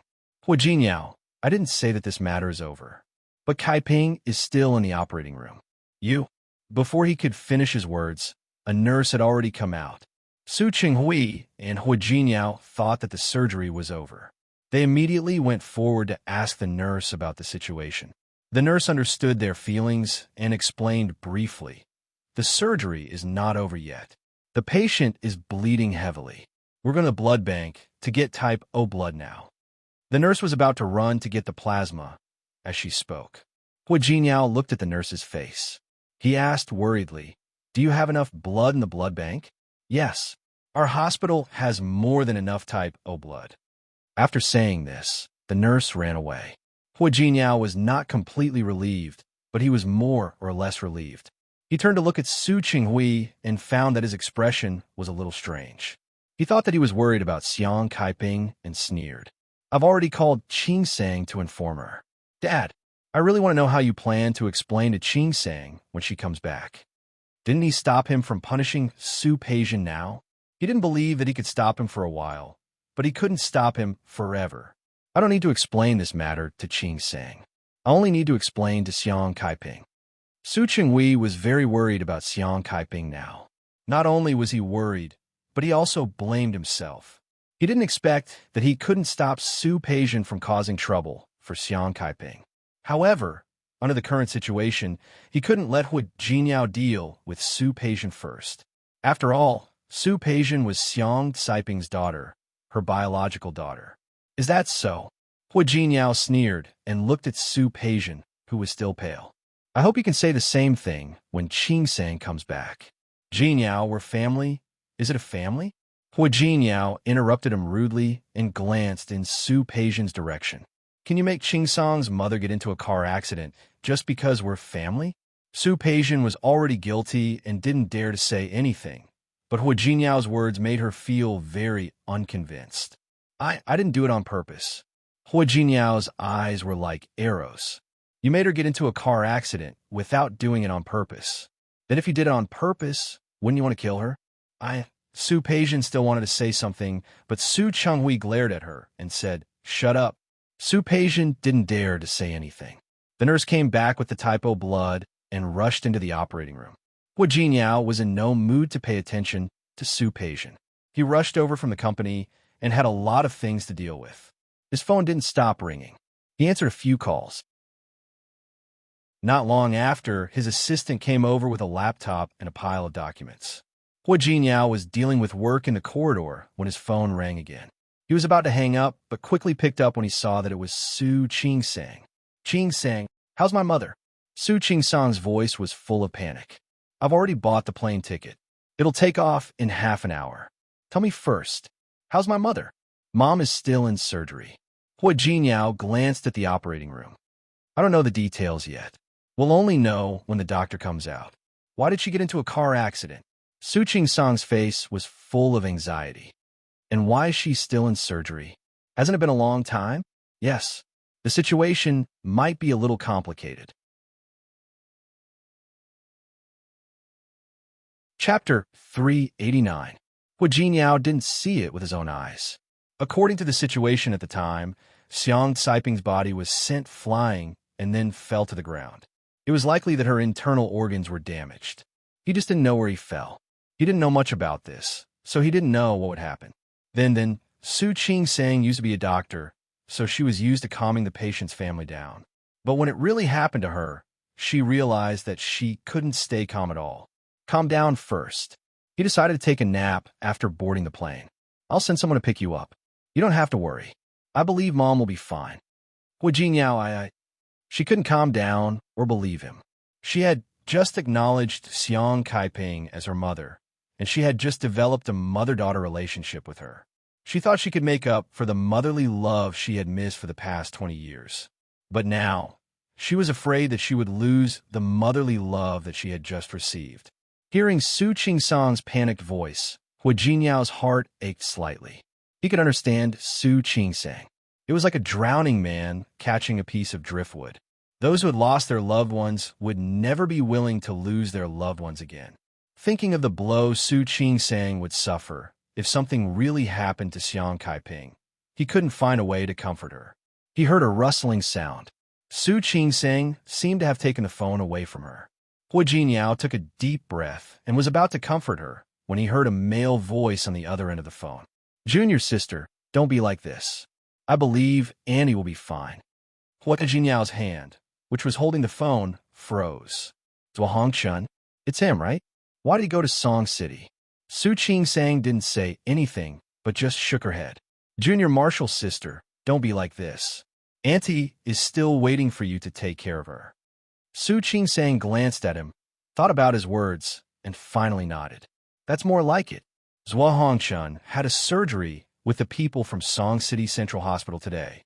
As soon as she finished the surgery, she saw Su Qing-sang coming to the hospital office in a panic to ask for leave, saying that she wanted to go back to Lin City.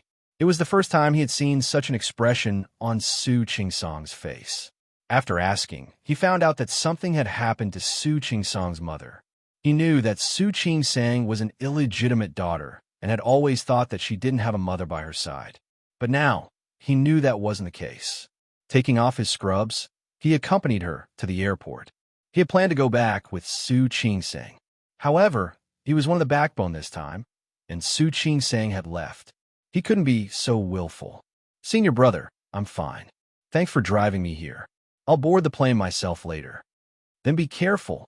Zhuo Hongchun was still very worried.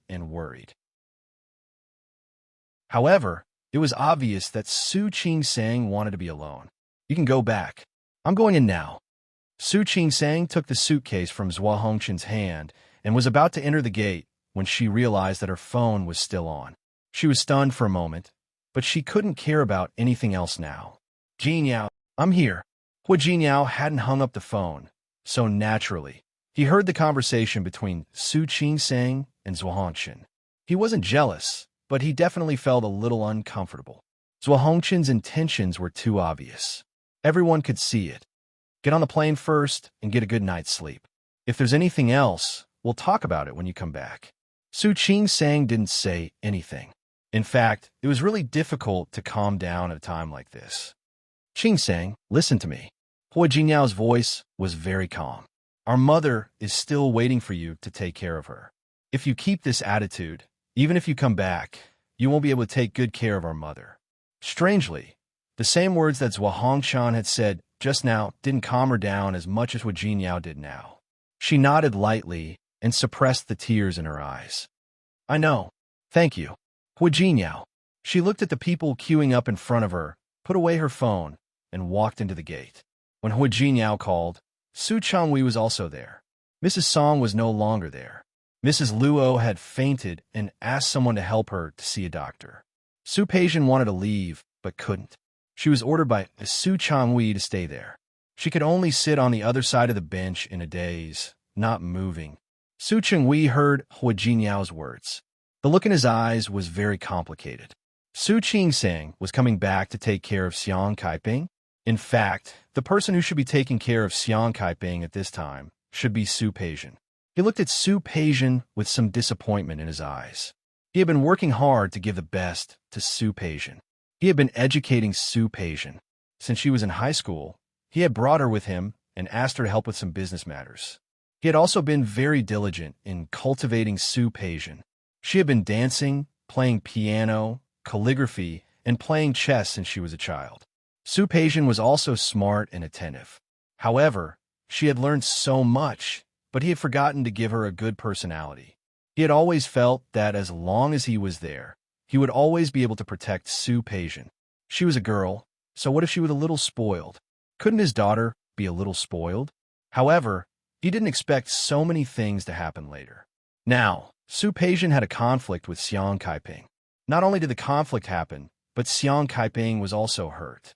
Su Qingwei really couldn't tell what he was feeling. If he could, he actually wanted to teach Su Peijian a lesson. However, he was afraid that Xiang Kaiping would feel bad if she knew. After struggling for a while, Su Qinghui's expression became a little ugly. Hu Jinyao didn't know that Su Qinghui's ugly expression was because of these struggles. He saw that Su Qinghui still had some conscience and knew that he was worried about Xiang Kaiping. He didn't care about him for the time being. He planned to deal with these business matters first, and when Su Qingseng came back, he could accompany her. 2 hours later, Xiang Kaiping finally came out of the operating room. At the same time, Su Qingsang's plane had also landed in Lin City. Hu Jinyao had already arranged for someone to pick her up. Now, he was more concerned about Xiang Kaiping. "Doctor, how is my mother?" The spleen ruptured and caused a lot of bleeding. In addition, her lumbar vertebra was fractured, and she hit her head. She has a slight concussion, right? Did the patient hurt her lumbar vertebra before? Yes. Hu Jinyao remembered the fall in Rong City. At that time, he thought that Xiang Kaiping was faking it, but he didn't expect that it was a real fall. Then be careful next time. We have already corrected her bones through surgery. But for the rest of the time, it's best that the patient doesn't move. She needs to rest in bed. Then, she will slowly undergo rehabilitation. Okay, I understand. Hu Jinyao nodded, but he was still a little worried. It would take 100 days to recover from an injury, not to mention that Xiang Kaiping was not young anymore. After the fall last time, he didn't pay attention to it anymore, nor did he ask about it. Chapter 390. Hearing that, Su Changwei almost couldn't stand still. Xiang Kaiping will be paralyzed? He looked at the doctor nervously, for fear that he would say something bad. She won't be paralyzed. However, I'm afraid that the patient won't be able to exert force on her lumbar spine for a long time. She'll be in a wheelchair for the rest of her life. The doctor understood the family's concerns. Rehabilitation will be good in the future. It won't affect her movements, but you still have to be careful. After all, she's not young anymore. If the rehabilitation is not good, I'm afraid that the disease will be permanent. Okay, we'll be careful. Hu Jinyao began to plan to hire professional care workers, nutritionists, and physiotherapists. When the patient was in the car accident, she fell on her head. We've already examined her. Other than a concussion, there was no intracranial bleeding. It shouldn't be a big problem. The most serious is the hemorrhage caused by the rupture of the spleen. The patient also went into shock several times during the surgery because of the hemorrhage.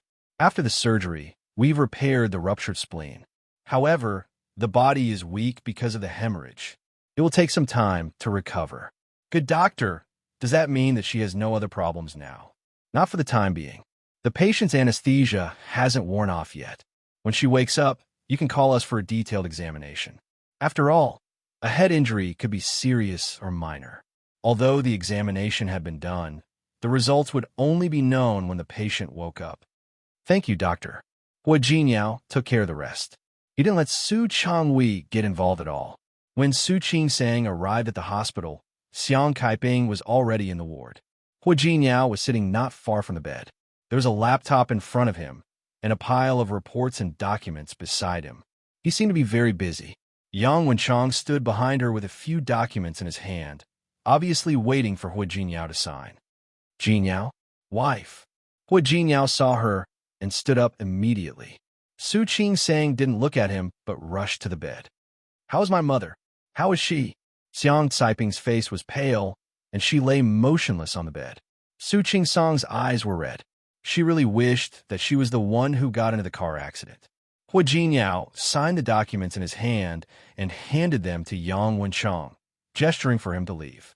After Yang Wenchang left with the documents, he stepped forward and stood in front of Su Qing-sang. Your mom is fine for now. Hua Jinyao knew what she was thinking and repeated the doctor's words. That's the situation. The anesthetic hasn't worn off yet. Plus, he lost too much blood before, so he might only wake up tomorrow. Excessive blood loss? Did you get a blood transfusion? I lost 600 cc. 600? Su Qing-sang looked at Xiang Kaiping, her eyes full of heartache. What about now? Are you all right now? Sort of. Rehabilitation is very important. Hua Jinyao didn't intend to hide it from her, so he told her about the problem with Xiang Caiping's lumbar spine. Su Qing-sang looked guilty.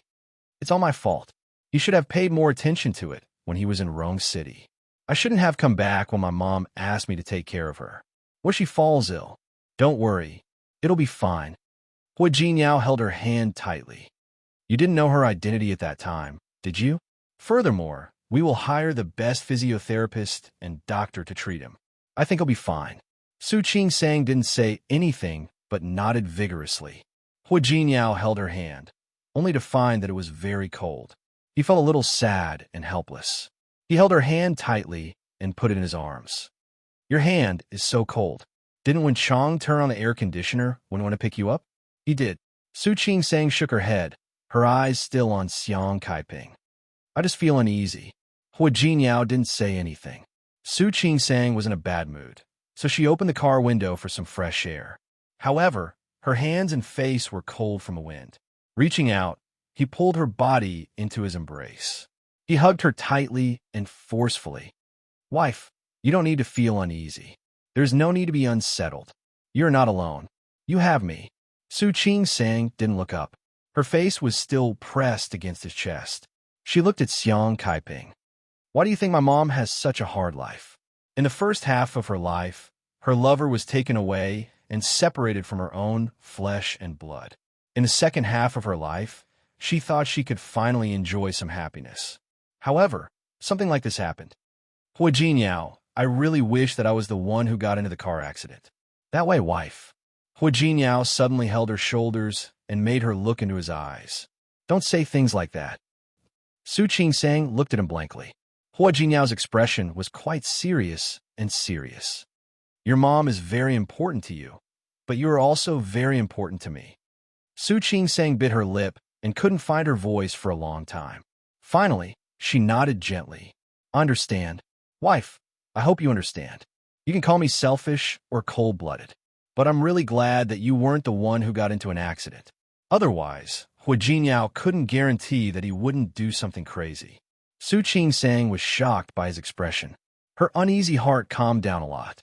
She reached out and hugged Hua Jinyao. She looked at Xiang Kaiping, whose face was as pale as a sheet. Hua Jinyao, I won't say this anymore. I just hope that my mom will be fine now. Don't worry. She will be fine. I hope so. Su Qing-sang closed her eyes. Studying in Song City for more than a week had been a very happy thing. After all, she could exchange ideas and learn from so many seniors. But now, all that happiness had turned into self-blame. She was very regretful and upset. If she had known, she wouldn't have gone to Song City. If she hadn't gone, Xiang Kaiping might have been fine. Thinking of this, Su Qing-sang suddenly let go. She took a step back and looked at Hua Jinyao. By the way, where's the person who hit my mom? Where is he? Hua Jinyao frowned and thought about what to say. What's wrong? Escaped? You didn't catch him? Su Qing-sang only heard Hua Jinyao say that Xiang Kaiping was hit by a car. She didn't say who hit her. I've already sent that person to the traffic police. Hua Jinyao's voice was calm. Thinking of Su Peijian, he decided to tell her about it. In fact, although your mom got into a car accident because that person drove a little too fast, you can't completely blame him. But the person who caused her car accident can't be completely blamed on that person. What do you mean? Su Qing-sang suddenly became nervous. Hua Jinyao didn't hide anything and told her about Su Peijian. He was objective. When Xiang Caiping's surgery was over, He asked someone to pull up the surveillance video. Chapter 391. That's how it is. Su Peijian? Su Qingsong's face darkened. Her lips were pursed into a straight line, and there was obvious anger in her clear, watery eyes. It's good that you're back. Your father stopped me from dealing with Su Peijian just now. Tell me how you want to punish her. In fact, Su Peijian didn't do anything. It had always been Madame Luo and Madame Song who did the dirty work, even though the ones who did it were Madame Luo and Madame Song. However, if Su Peijian hadn't played trick behind the scenes, the two of them wouldn't have made things difficult for Xiang Kaiping. In the end, it was all because of Su Peijian. Su Qingsang didn't know. In fact, she had just promised Li Qianxue to leave Lin City. She could empathize with Su Peijian. She had been slapped by Xiang Kaiping, and there was no way she could get over it. However, she should not have harmed Xiang Kaiping. Su Qingsang felt a little conflicted. Before she could figure out what kind of price to make Su Peijian pay, someone knocked on the door of the ward. The man who came in was Su Chenghui. He was carrying 2 bags in his hands. He paused for a moment when he saw Su Qingsang, but he wasn't surprised. He left the moment Xiang Kaiping was out of danger. Hu Jinyao thought that he left because he was too ashamed to face Xiang Kaiping. He didn't expect that he went to buy dinner. It's getting late. You guys should eat something. Hu Jinyao stood still. Su Qingsang looked at Su Chenghui, her biological father, who had never done anything for her. No need. Su Qingsang's voice was cold. I don't want to eat the food you give me. Qingsang. Su Chenghui was stunned. He didn't expect that. Su Qingsang's expression did not change. Where's Su Peijian? Hiding after getting into trouble? Su Chenghui frowned at her words. What do you mean? She's also tired, so I asked her to go back and rest. Tired? Why is she tired? Su Qingsang stared at Su Chenghui's face. Her eyes were sharp and full of hatred. How could she be tired? She took a step forward and stood in front of Su Chenghui. She doesn't have to do it herself. He didn't even need to move his mouth. Just one look, one expression, and someone will stand up for her. Stand up for her, right? Su Qingsang. Su Chenghui shouted in a low voice. Noticing Hu Jinyao's rather unfriendly gaze, he took a few deep breaths and said, Peijian didn't want this to happen. It was done by Madame Luo and Madame Song. Hu Jinyao had already punished them. You too. Their punishment is their business. Where's Su Peijian? No matter how good-tempered she was, she had a bottom line. Tell me, where's Su Peijian? Qingsang, no matter what, Peijian is your sister. Moreover, she now knew that she was wrong. Su Peijian is my sister and Xiang Kaiping is my mother. Su Qingsang raised her voice and glared at Su Chenghui coldly. What's more, Dad, ask yourself, did Su Peijian ever see me as her little sister? Does she really think of me as her sister? Su Chenghui was speechless. He couldn't say a word to Su Qingsang's question. Qingsang, let's not discuss this matter for now. But I believe that if your mother wakes up, she won't want you to deal with Peijian. After all, do you think my mother won't want me to deal with Su Peijian? Su Qingsang acted as if she had heard a joke. Dad, are you out of your mind? What reason did Xiang Kaiping have to forgive Su Peijian? I think I might have to remind you that in Japan, Su Peijian called me an illegitimate daughter, the daughter of a mistress. My mother slapped her in the face. I know that. That slap made Su Peijian do all those things. But Dad, look at your conscience. Is my mother a mistress? Who caused me to become an illegitimate daughter? Su Chenghui couldn't say a word. He had always thought that Su Qingsang was a good-tempered person. He didn't know that even a good-tempered person would lose her temper one day. Dad, I don't ask you to be nice to me. I don't ask you to be nice to my mother. You are married now and have your own family. You have a wife and children. I understand all that. But your family is family. Isn't my family my family? Su Peijian was slapped by my mother. Both you and Annie felt the same. You and Annie came to find me one by one. If you want to blame me, blame my mother. What about my mother? My mother was hit by a car because of Su Peijian. Does Su Peijian want to just let it go without paying any price? Su Qingsang's words were filled with anger. Even if Su Peijian wasn't the main person responsible. But she was still responsible, wasn't she? I've already hit her. Su Chunhui thought of the tears on Su Peijian's face when she came home and felt a little heartache. No matter how angry he was with Su Peijian, she was still his daughter who he had loved for so many years. I've really taught her a lesson. She knows she was wrong. Murderers also said they knew they were wrong after killing someone. Su Qing-sang didn't intend to let it go just like that. But why does the law still sentence them? Qing-sang, Su Chunhui didn't know where to start. He had a stomach full of words, but he couldn't say a word. Get out. I don't want to see you. Heartless. Unfaithful to Li Qianxue and Xiang Kaiping. Said he loved Xiang Kaiping, but married Li Qianxue.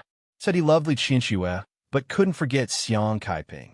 Xiang Kaiping was in trouble, but he couldn't even help her vent her anger.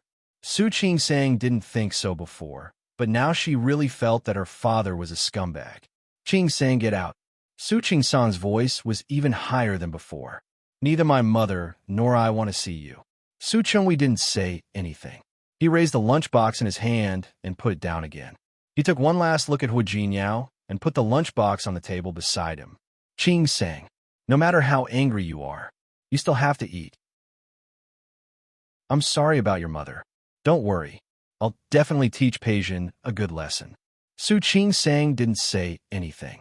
She didn't believe that Su Chunhui could bear to teach Su Peijian a lesson. But now she didn't want to lower herself to his level. Su Chunhui left, leaving only Su Qing-sang and Hu Jinyao in the ward. Su Qing-sang looked at the lunchbox and didn't touch it. The sky outside darkened. Xiang Kaiping hadn't woken up yet.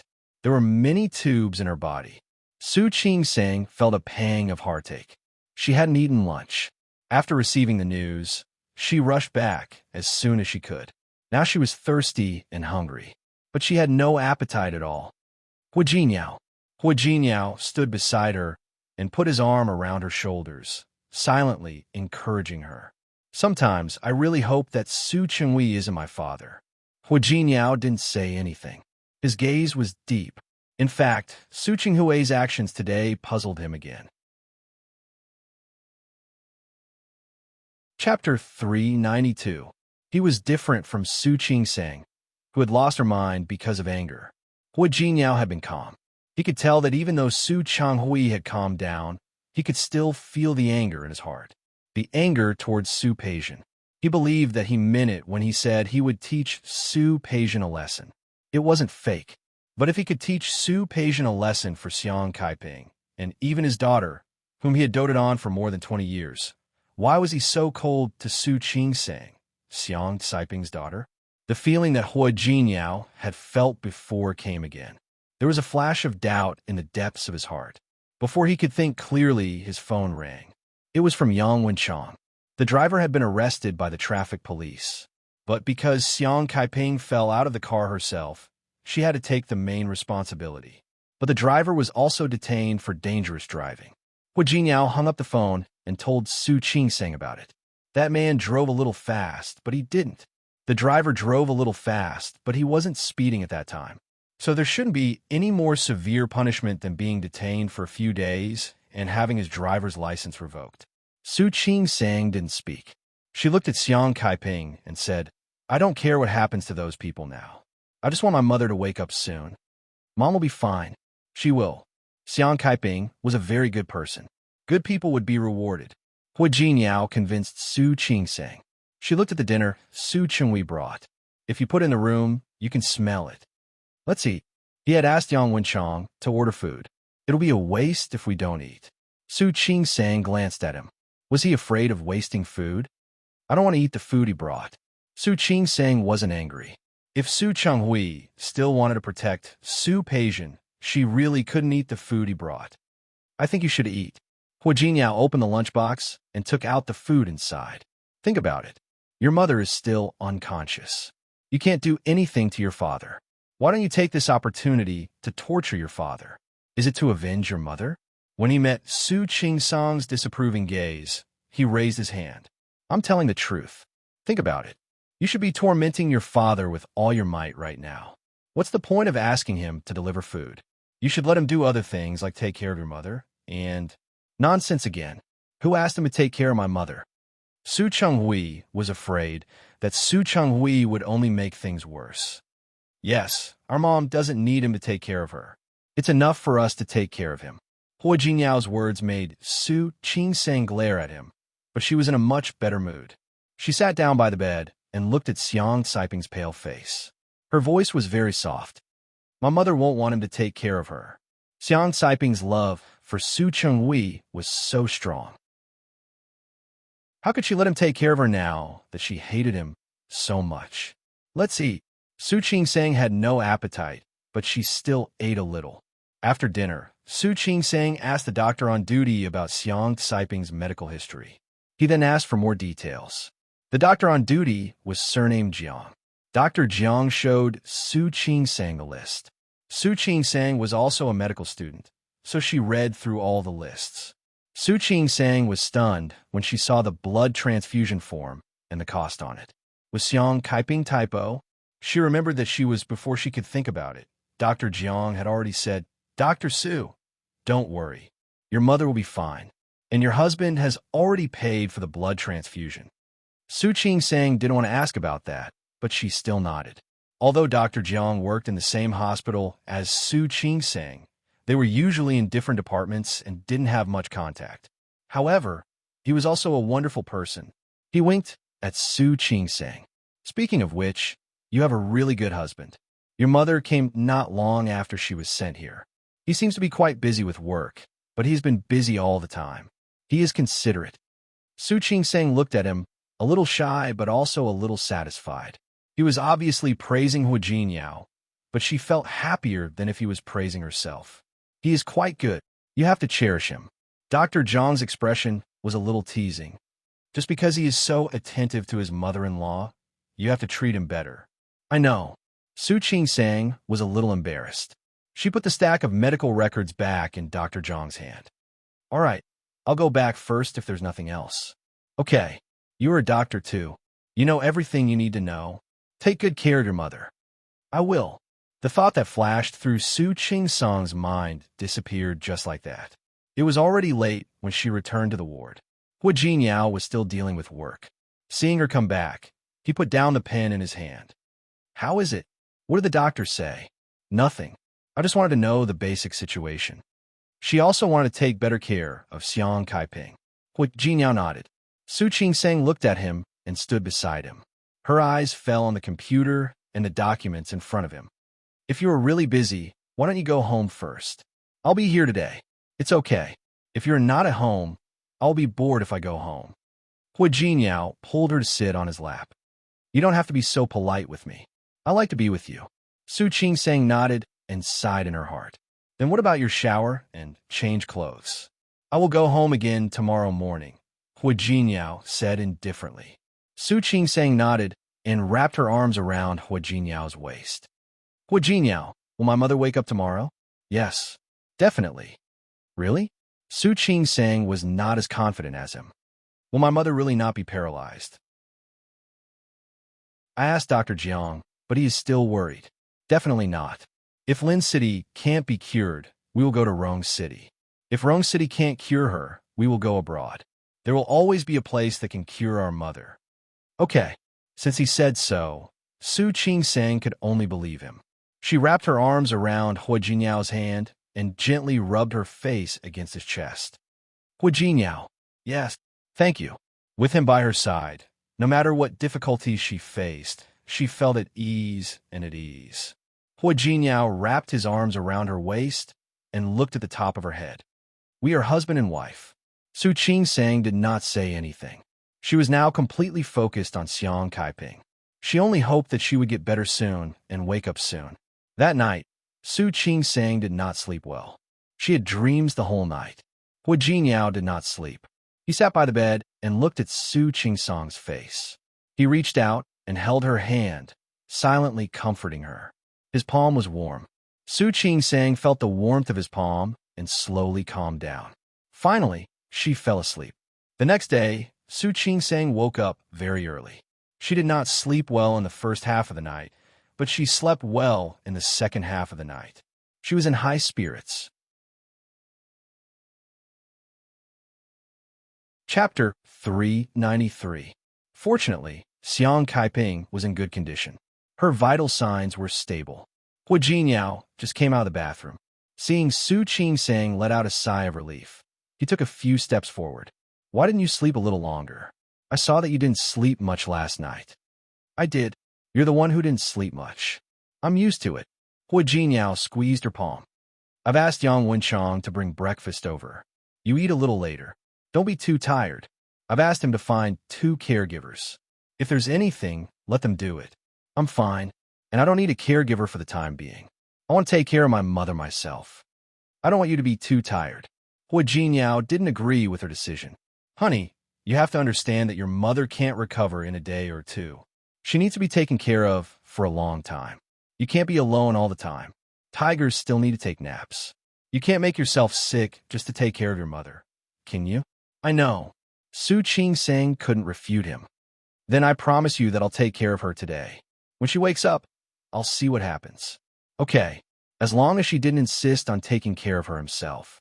Soon, Yang Wenchang had already arrived with breakfast in his hands. But there was only one. What do you want to eat? I'm going home. Hua Jinyao looked at the time. I have a meeting today. I might not be able to come over until the afternoon. It's okay. Su Qingsang knew that he was tired after 2 days. You can go and do your work. I can handle it here. Besides, I'm a staff member of this hospital myself. They'll help. That's good. Hua Jinyao patted her on the shoulder. Call me if you need anything. Okay.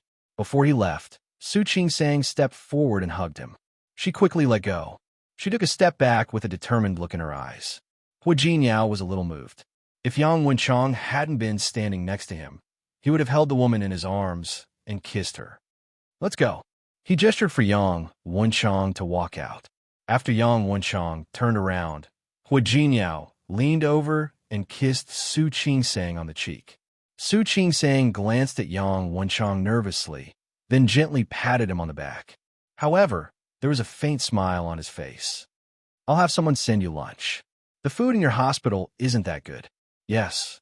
Su Qingsang nodded and watched Hua Jinyao walk out. She could still feel the warmth of his lips on her cheek.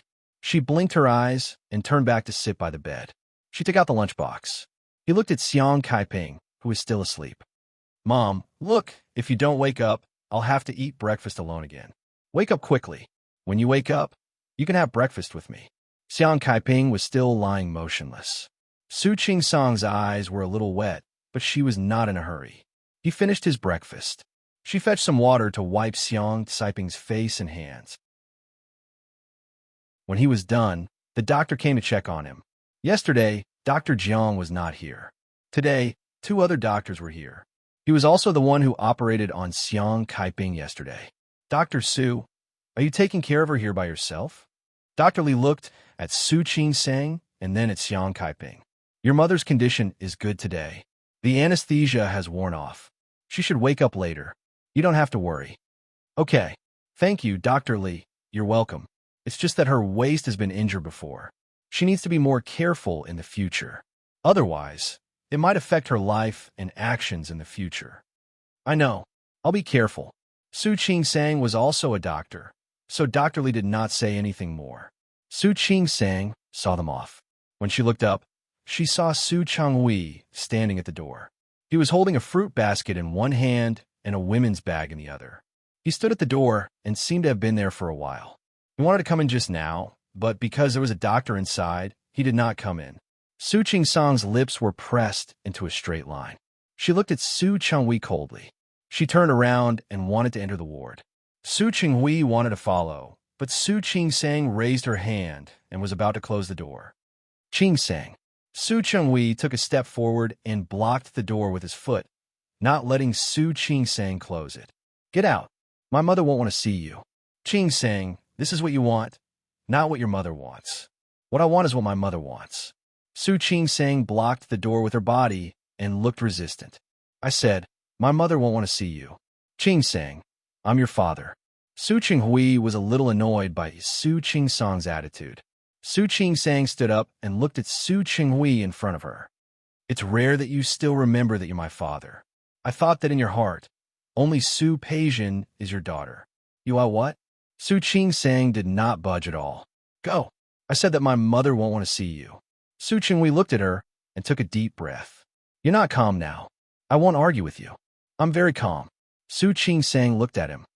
I'm very calm. That's why I can stand here and talk to you.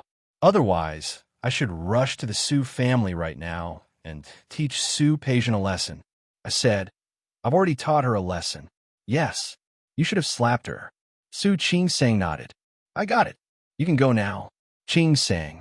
Su Chenghui looked at Su Qingsang and did not want to argue with her. I came here today not only to see your mother, but also to give you this. As he spoke, he raised the bag in his hand. Su Qingsang saw that there was blood on the bag. The blood covered the color of the bag, but she could tell that it was Xiang Caiping's. She reached out and took it. Why is my mother's bag with you? After your mother got into a car accident yesterday, this fell on the road. Peijian picked it up for her, but it fell in her car yesterday. She gave it to me when she got home. Really? Thank her. Su Qingsang's tone was neither cold nor warm. Su Changhui was not angry. There's a gift from your mother in this bag. I heard that she went to Bo Gu Zhai to buy you that gift. Su Chenghui did not know what to feel. He really did not expect that Su Qingsang and Xiang Caiping could develop such a deep relationship in such a short time. Su Qingsang did not speak. She took the bag and opened it. There were 2 boxes wrapped in red flannels. They were about the same size. The words Bo Gu Zhai were printed on the packaging. She picked up one of them and opened it. There was a jade Buddha pendant inside. The jade pendant was obviously a good thing. It cannot be bought without hundreds of thousands of yuan. Su Qingsang looked at the pendant inside and suddenly had an urge to cry. She lowered her head and did not look at Su Chenghui. Chapter 394. Su Qingsang was touched for a while. Before she had time to look at the other box, she found that Su Changhui had entered the ward. She was so angry that she almost wanted to flare up. However, Xiang Caiping, who was sleeping on the bed, seemed to be waking up. Mom! Su Qingsang quickly stepped forward, put her bag aside, stood in front of the bed, and reached out to hold Xiang Caiping's hand. Mom, are you awake? On the bed, Xiang Caiping's eyes were moving. She was in pain all over. Hearing her daughter's voice, she opened her eyes with great difficulty. Qing!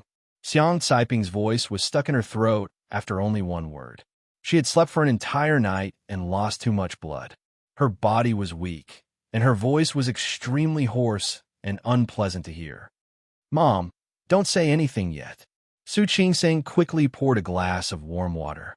She wet a cotton swab and moistened her lips with it. He poured another cup and put the straw in it. He lifted her head and motioned for her to suck through the straw. At the same time, he pressed the bedside bell to call the doctor. Xiang Caiping felt better after drinking some water. She looked at Su Qingsang, blinked, and finally recognized who the person in front of her was. Before she had finished her water, the doctor came.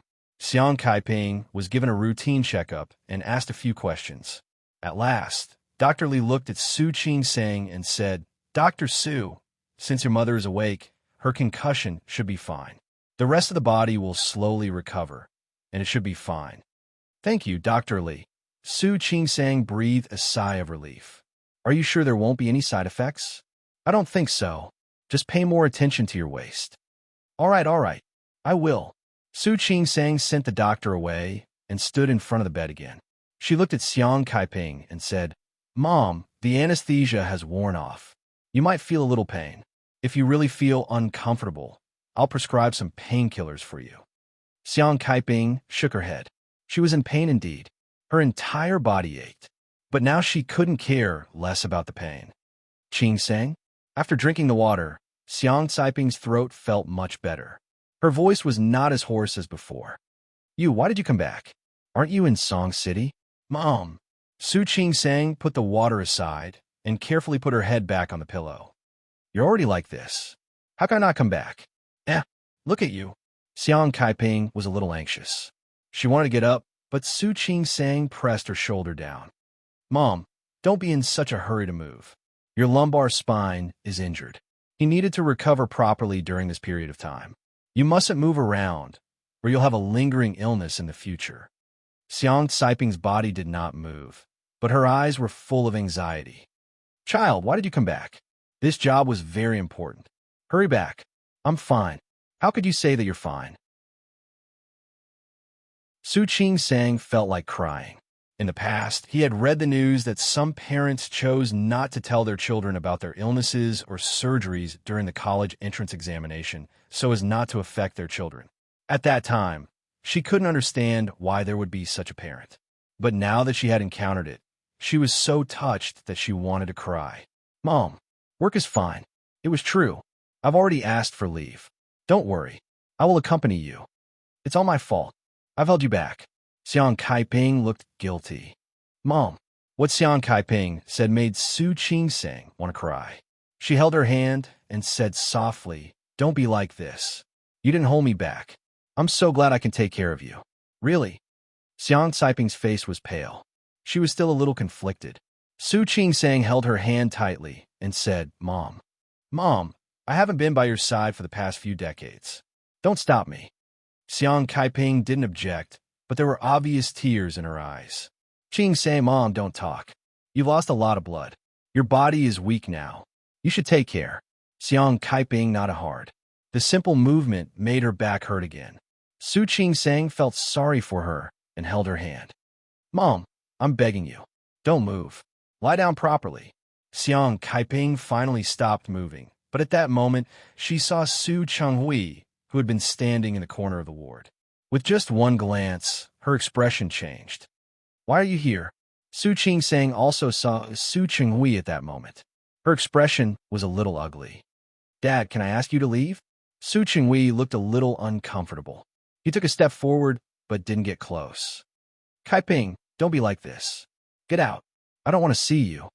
If she could move, Xiang Kaiping would have chased after Su Chenghui herself. Kaiping, I just want to see you. You've seen me. You can leave. Xiang Kaiping's attitude was too firm and cold. Su Chenghui stood there for a moment, not knowing whether to move forward or retreat. Su Ching-sang turned around and took 2 steps forward. Dad, I think it's better for you to leave. Ching-sang, you saw it? My mom doesn't want to see you. Moreover, she can't help but get excited when she sees you. If you really want her to recover faster, you should hurry up and leave. Su Chenghui didn't want to leave. He felt very guilty, and besides the guilt, he also blamed himself. Su Peijian's unintentional action had hurt Xiang Kaiping, which he didn't expect. He felt that he should apologize to Xiang Kaiping. Ching-sang asked him to leave. Su Ching-sang raised her eyebrows and said coldly, Dad, you heard her. My mom really doesn't want to see you. Su Chenghui sighed. He didn't want to stay. He thought for a moment and said, Then, Kaiping, I'll come to see you tomorrow. No, you don't have to come again. Xiang Kaiping's voice was very cold. I'm afraid that I won't recover if I see you. Su Chenghui didn't know what to say. He wanted to take another look at Xiang Kaiping, but Su Ching-sang blocked his view. In the end, he had no choice but to turn around and leave. After he left, the two of them breathed a sigh of relief, especially Su Ching-sang. No matter what, Su Chenghui was her father. If he really insisted on staying, she might not be able to do anything about it. Mom, are you hungry? Su Ching-sang sat down in front of the bed and looked at her with concern. But you have to bear with it. You can't eat anything for now. It had been less than 24 hours since the surgery. She could only get in 4 for now. It's okay. I'm not hungry. She had slept so well that she wouldn't be hungry. Xiang Kaiping reached out to hold Su Ching-sang's hand. I'm useless. I wanted to help you, but now not only can I not help you, but I'm also a burden to you. Mom, Su Ching-sang didn't like what she said. If you say that again, I'll be angry. Fine, I won't say it anymore. Xiang Kaiping looked around. Where's Jinyao? He went to work. Su Ching-sang was afraid that Xiang Kaiping would misunderstand, so she quickly explained. He stayed here all day and night yesterday. While I was in Song City, he was the one running back and forth. He paid for the surgery. Chapter 395. Don't praise him. I'm afraid he'll be too proud. Su Ching-sang joked with Xiang Kaiping. You're a good girl, too. Xiang Kaiping smiled. Suddenly, she let out a cry. Mom, what's wrong? Where's my bag? There's something in it. You mean this? Su Ching-sang went to get it first and raised the bag in her hand. Yes, yes, this. Xiang Kaiping smiled. Open it. Open it. Su Qing-sang had seen it, but she still let out a cry of surprise when she saw the box inside, as if it was the first time she opened it. Do you like it? Xiang Kaiping smiled. I thought about how hard it is for you to work in a place like the hospital every day. I bought a jade Buddha for you to wear. I didn't know. Su Qing-sang already knew, but her eyes were still a little red. She took out the jade Buddha and looked at Xiang Kaiping. Mom, seriously, why are you spending so much money? It's hundreds of thousands. It's nothing. Won't my money be yours in the future? Xiang Kaiping held her hand. Put on and show me. Okay. Su Qing-sang didn't refuse. It was a mother's wish, and she couldn't refuse it. He wore the jade Buddha statue around his neck. The jade Buddha statue was green in color and had a warm texture when held in his hand. Thank you, Mom. I like it very much. I'm glad you like it. Xiang Kaiping looked in the bag. There's a bracelet. It's a gift from a boss. See if you can wear it. Mom, I can't wear a bracelet. Su Qing-sang shook her head. I need to have surgery. I can't wear a bracelet. Then keep it. You can wear it in the future. Thank you, Mom. Su Qing-sang put the box away and put the bag aside. Mom, get better soon. You can wear this bracelet when the time comes. Su Qing-sang held Xiang Caiping's hand as she spoke. Your wrist is very thin, and your bones are small. It will look good on you. I'm old. I don't need to think about it. Xiang Kaiping smiled. I just want you to be well now. Nothing else matters. Looking at Su Qing-sang, she thought of the hard work she had in the past few decades and sighed. In fact, at my age, it's not a big deal to die like this. Now that I've acknowledged you, I have no regrets. Really, Mom, you're talking nonsense again. Su Qing-sang held her hand tightly and didn't want to listen to her anymore. You can't say that you have no regrets. You haven't even seen the birth of your grandson, right? Take good care of yourself. I'm still waiting for you to take care of my child. Xiang Caiping's eyes widened. She seemed to be shocked by this suggestion, but soon she smiled. All right. Okay. That was right. I still want to live a little longer. I still want to see your baby born. I still want to be a grandmother. Yes. Su Qing-sang nodded. She knew that Xiang Kaiping was determined to live on.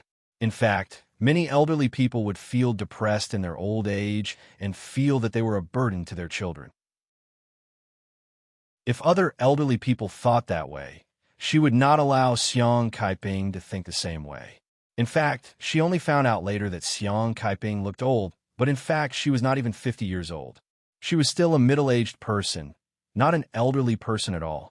Xiang Kaiping didn't know if it was because she thought that she would be able to hold a grandson in the future, but the smile on her face became wider, and she looked much more energetic. Su Qing-sang was relieved. Seeing that the infusion bottle was almost full, she changed it herself. Xiang Kaiping looked at her daughter's neat movements and smiled. Look, it's so good to have a daughter who is a doctor. You don't even need to change the bottle. Mom, everyone can do this. Su Qing-sang said that, but she was still very happy.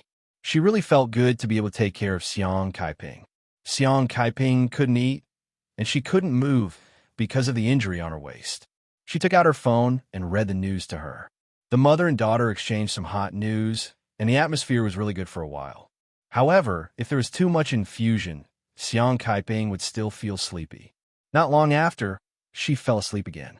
Su Qing-sang tucked her in, looked at Xiang Caiping's face, and thought about what she just said about having a grandson for her. Maybe she could discuss with Hu Jinyao and stop using contraceptives? However, would Hu Jinyao want a child? Su Qing-sang suddenly felt a little uncertain. In fact, Su Qing-sang still wasn't sure if she could be a good mother. She always worried that she wouldn't know how to educate the child, especially when she thought of Su Peijian.